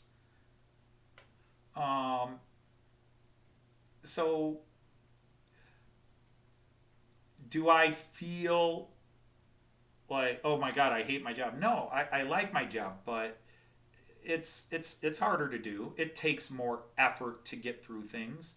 I'm older, and there are guys that have been teachers for 40, 45 years. I know a woman who was a teacher for 45 years, but she had nothing. Teaching was what she did. Her husband had passed away. I mean, if she retired, what was there at home? She finally did retire. But I'd rather go out on top where I still feel like, yeah, I can do this, rather than where I've seen teachers that have stuck around a year or two too long, and you can just see the pain in them they just can't take the crap. And I'm getting to that point. And it's never the crap with the students. The students I teach, the neighborhood I teach in, is not a super nice, good neighborhood. It used to be, but it's changed. But it's not dealing with the kids and even the discipline with the kids. What really burns a lot of teachers out is the principals, the administrators, the bosses, the politicians, all the state laws, all the state regulations that tie your hands behind your back and kick you in the balls. The parents, sorry about that, but dealing with some of the parents that just, their kid is perfect and you're the idiot. The parents that, how dare you mention a different, I teach a mythology class. And kids sign up for it. And these kids learn about other gods and other religions, and some of the parents throw a fit. How dare you talk about that? That's devil worship. No, it's Greek mythology. You should know something about it. And it just gets, there comes a point where holding your tongue and just trying to be polite gets harder and harder and harder. The complaints from the politicians, we are not the most dangerous job in the world, but we're one of the hardest jobs in the world. Soldiers, very hard job when they're on combat duty. Policemen, firemen, very dangerous jobs. But a policeman's job most days, even in some of the toughest cities, usually isn't gunfights and everything else. But yeah, a policeman goes out, never knows if he's coming home. But we get more criticism than any job in the world over politicians, because while everybody else hates on the politicians, everybody that hates on politicians hates on teachers too, and the politicians hate on teachers. And unless you're in the profession, you don't realize how much you can't sit in a restaurant without hearing people go, "Oh, these teachers today," and and you just go, "Oh." And all of you, when many of you know I'm a teacher, and you will talk in here and go, "Oh, I hated these teachers," and we all feel that. Yeah, we know there are some bad teachers, but we really feel most of us are good people trying to do a tough job. And you watch teachers burn out, and I've seen teachers burn out. And I'm not burned out, but I'm getting tired of a lot of the BS. Otherwise, I'd stick around 4 years and try to increase my retirement. But there comes a point where what they're going to add to my retirement, is it worth one more year of it? And so after 36 years, well, it'll be 36 years, I think I've fought the battle long enough, and I'm ready to step aside. And I've loved almost every minute of it. I've had tough kids, and I've had bad things happen over 36 years. You're going to, but I do love teaching. I've loved my students, but it has gotten harder to do. I'm getting older. I can't do the headstands on the desk like I did when I was 25 to entertain the students and motivate them to be into it. And I've taught many things. I've taught English and history, and the last 20 years of my career, it's been German with some English and mythology class. Every now and then I'll teach a couple English classes again. But it's been German and mythology and a little bit of English the last 20 years. The first 16 years of my life, it was English. I was an English teacher, sometimes history and whatever else, but English was my dominant thing. But I've loved it, and it's already... when I go into my classroom tomorrow, I'm already going, what do I got to get rid of? What's got to go by the end of the year? Because I've got so much junk, 36 years of stuff piled up on in my latest classroom. And I'm lucky. I've been in this classroom. Joyce changes rooms every 2 years. I have had 4 classrooms in the last 30 years as a teacher. I've had 4 classrooms, and the one change was simply because they shut down our old building and moved us into a new one. But 2319 since 2008. So what is that? 13 years. So it'll be 14 years this year. 2319, and before that I was in cubicle number 2 in a trailer for 5 years, because the building was so overpopulated they put in trailers, and I was a new teacher to that building, so they stuck me out in the trailer. And before that, 4 years in room 341. And before that, 10 years in room 309 at Leverett Junior High School. So over the last 30 years, it's been 4 classrooms. And so in a way, I've been lucky. I've had my home, my classroom, where poor Joyce, every couple of years, she has to change. And it's been, my kids and even Joyce were telling me, don't tell your students you're retiring. Don't tell your students. Well, I haven't made a broad announcement, but I made it on Facebook, but most of my students don't pay attention to me on Facebook. But yeah, I am. This is going to be an interesting year, and I'll be sitting here one May night getting ready to go in my last day and then get on a plane to the UK 36 hours later. And it's going to hit me, but a lot of things are going to hit me as I go through here. And a colleague of mine that I had a lot of respect for, Mike Jewell, he retired a couple of years ago. He was only 1 year ahead of me in teaching, but he decided to retire even earlier. And our principal had a very strict dress code for teachers policy, and his last year he didn't care. He was walking in a Hawaiian shirt and Bermuda shorts and sandals every day. His way of, I'm gone, you can't touch me. And he was a great teacher, okay? Let's not do anything about that. He was a great teacher, but he did not like our principal, and this was his way of flipping her off his last year. You can't touch me, I'm out. The retirement papers are signed, I'm out. I wouldn't be like that, just flauntingly thumbing nose at. But there might come situations where I say, I'm out of here. I don't have to put up with this. All right, Ewan, have a good night. I could film my classroom, but I've already taken a bunch of stuff down because we have a new fire marshal in town, and Get those posters off the wall. Those could catch on fire. We've got all cement walls. The dude has a Napoleon complex. He's a short little dude. Oh, my OBS disconnected and reconnected. Short little dude. He's got an attitude. Everybody I know in the fire department says this guy is just a nasty little jerk. And he comes to the schools and he makes the teachers take down all the posters, anything that makes their rooms look cool and different. And I can't stand the guy. He came into my room and yelled at me last year, and I said, that has to stay up there. That's there. That has had fire retardant spray on it, blah, blah, blah. I need that up there. My students need that up there, so I'm not taking it down. If you want to write me up and tell my principal to write me up, go for it.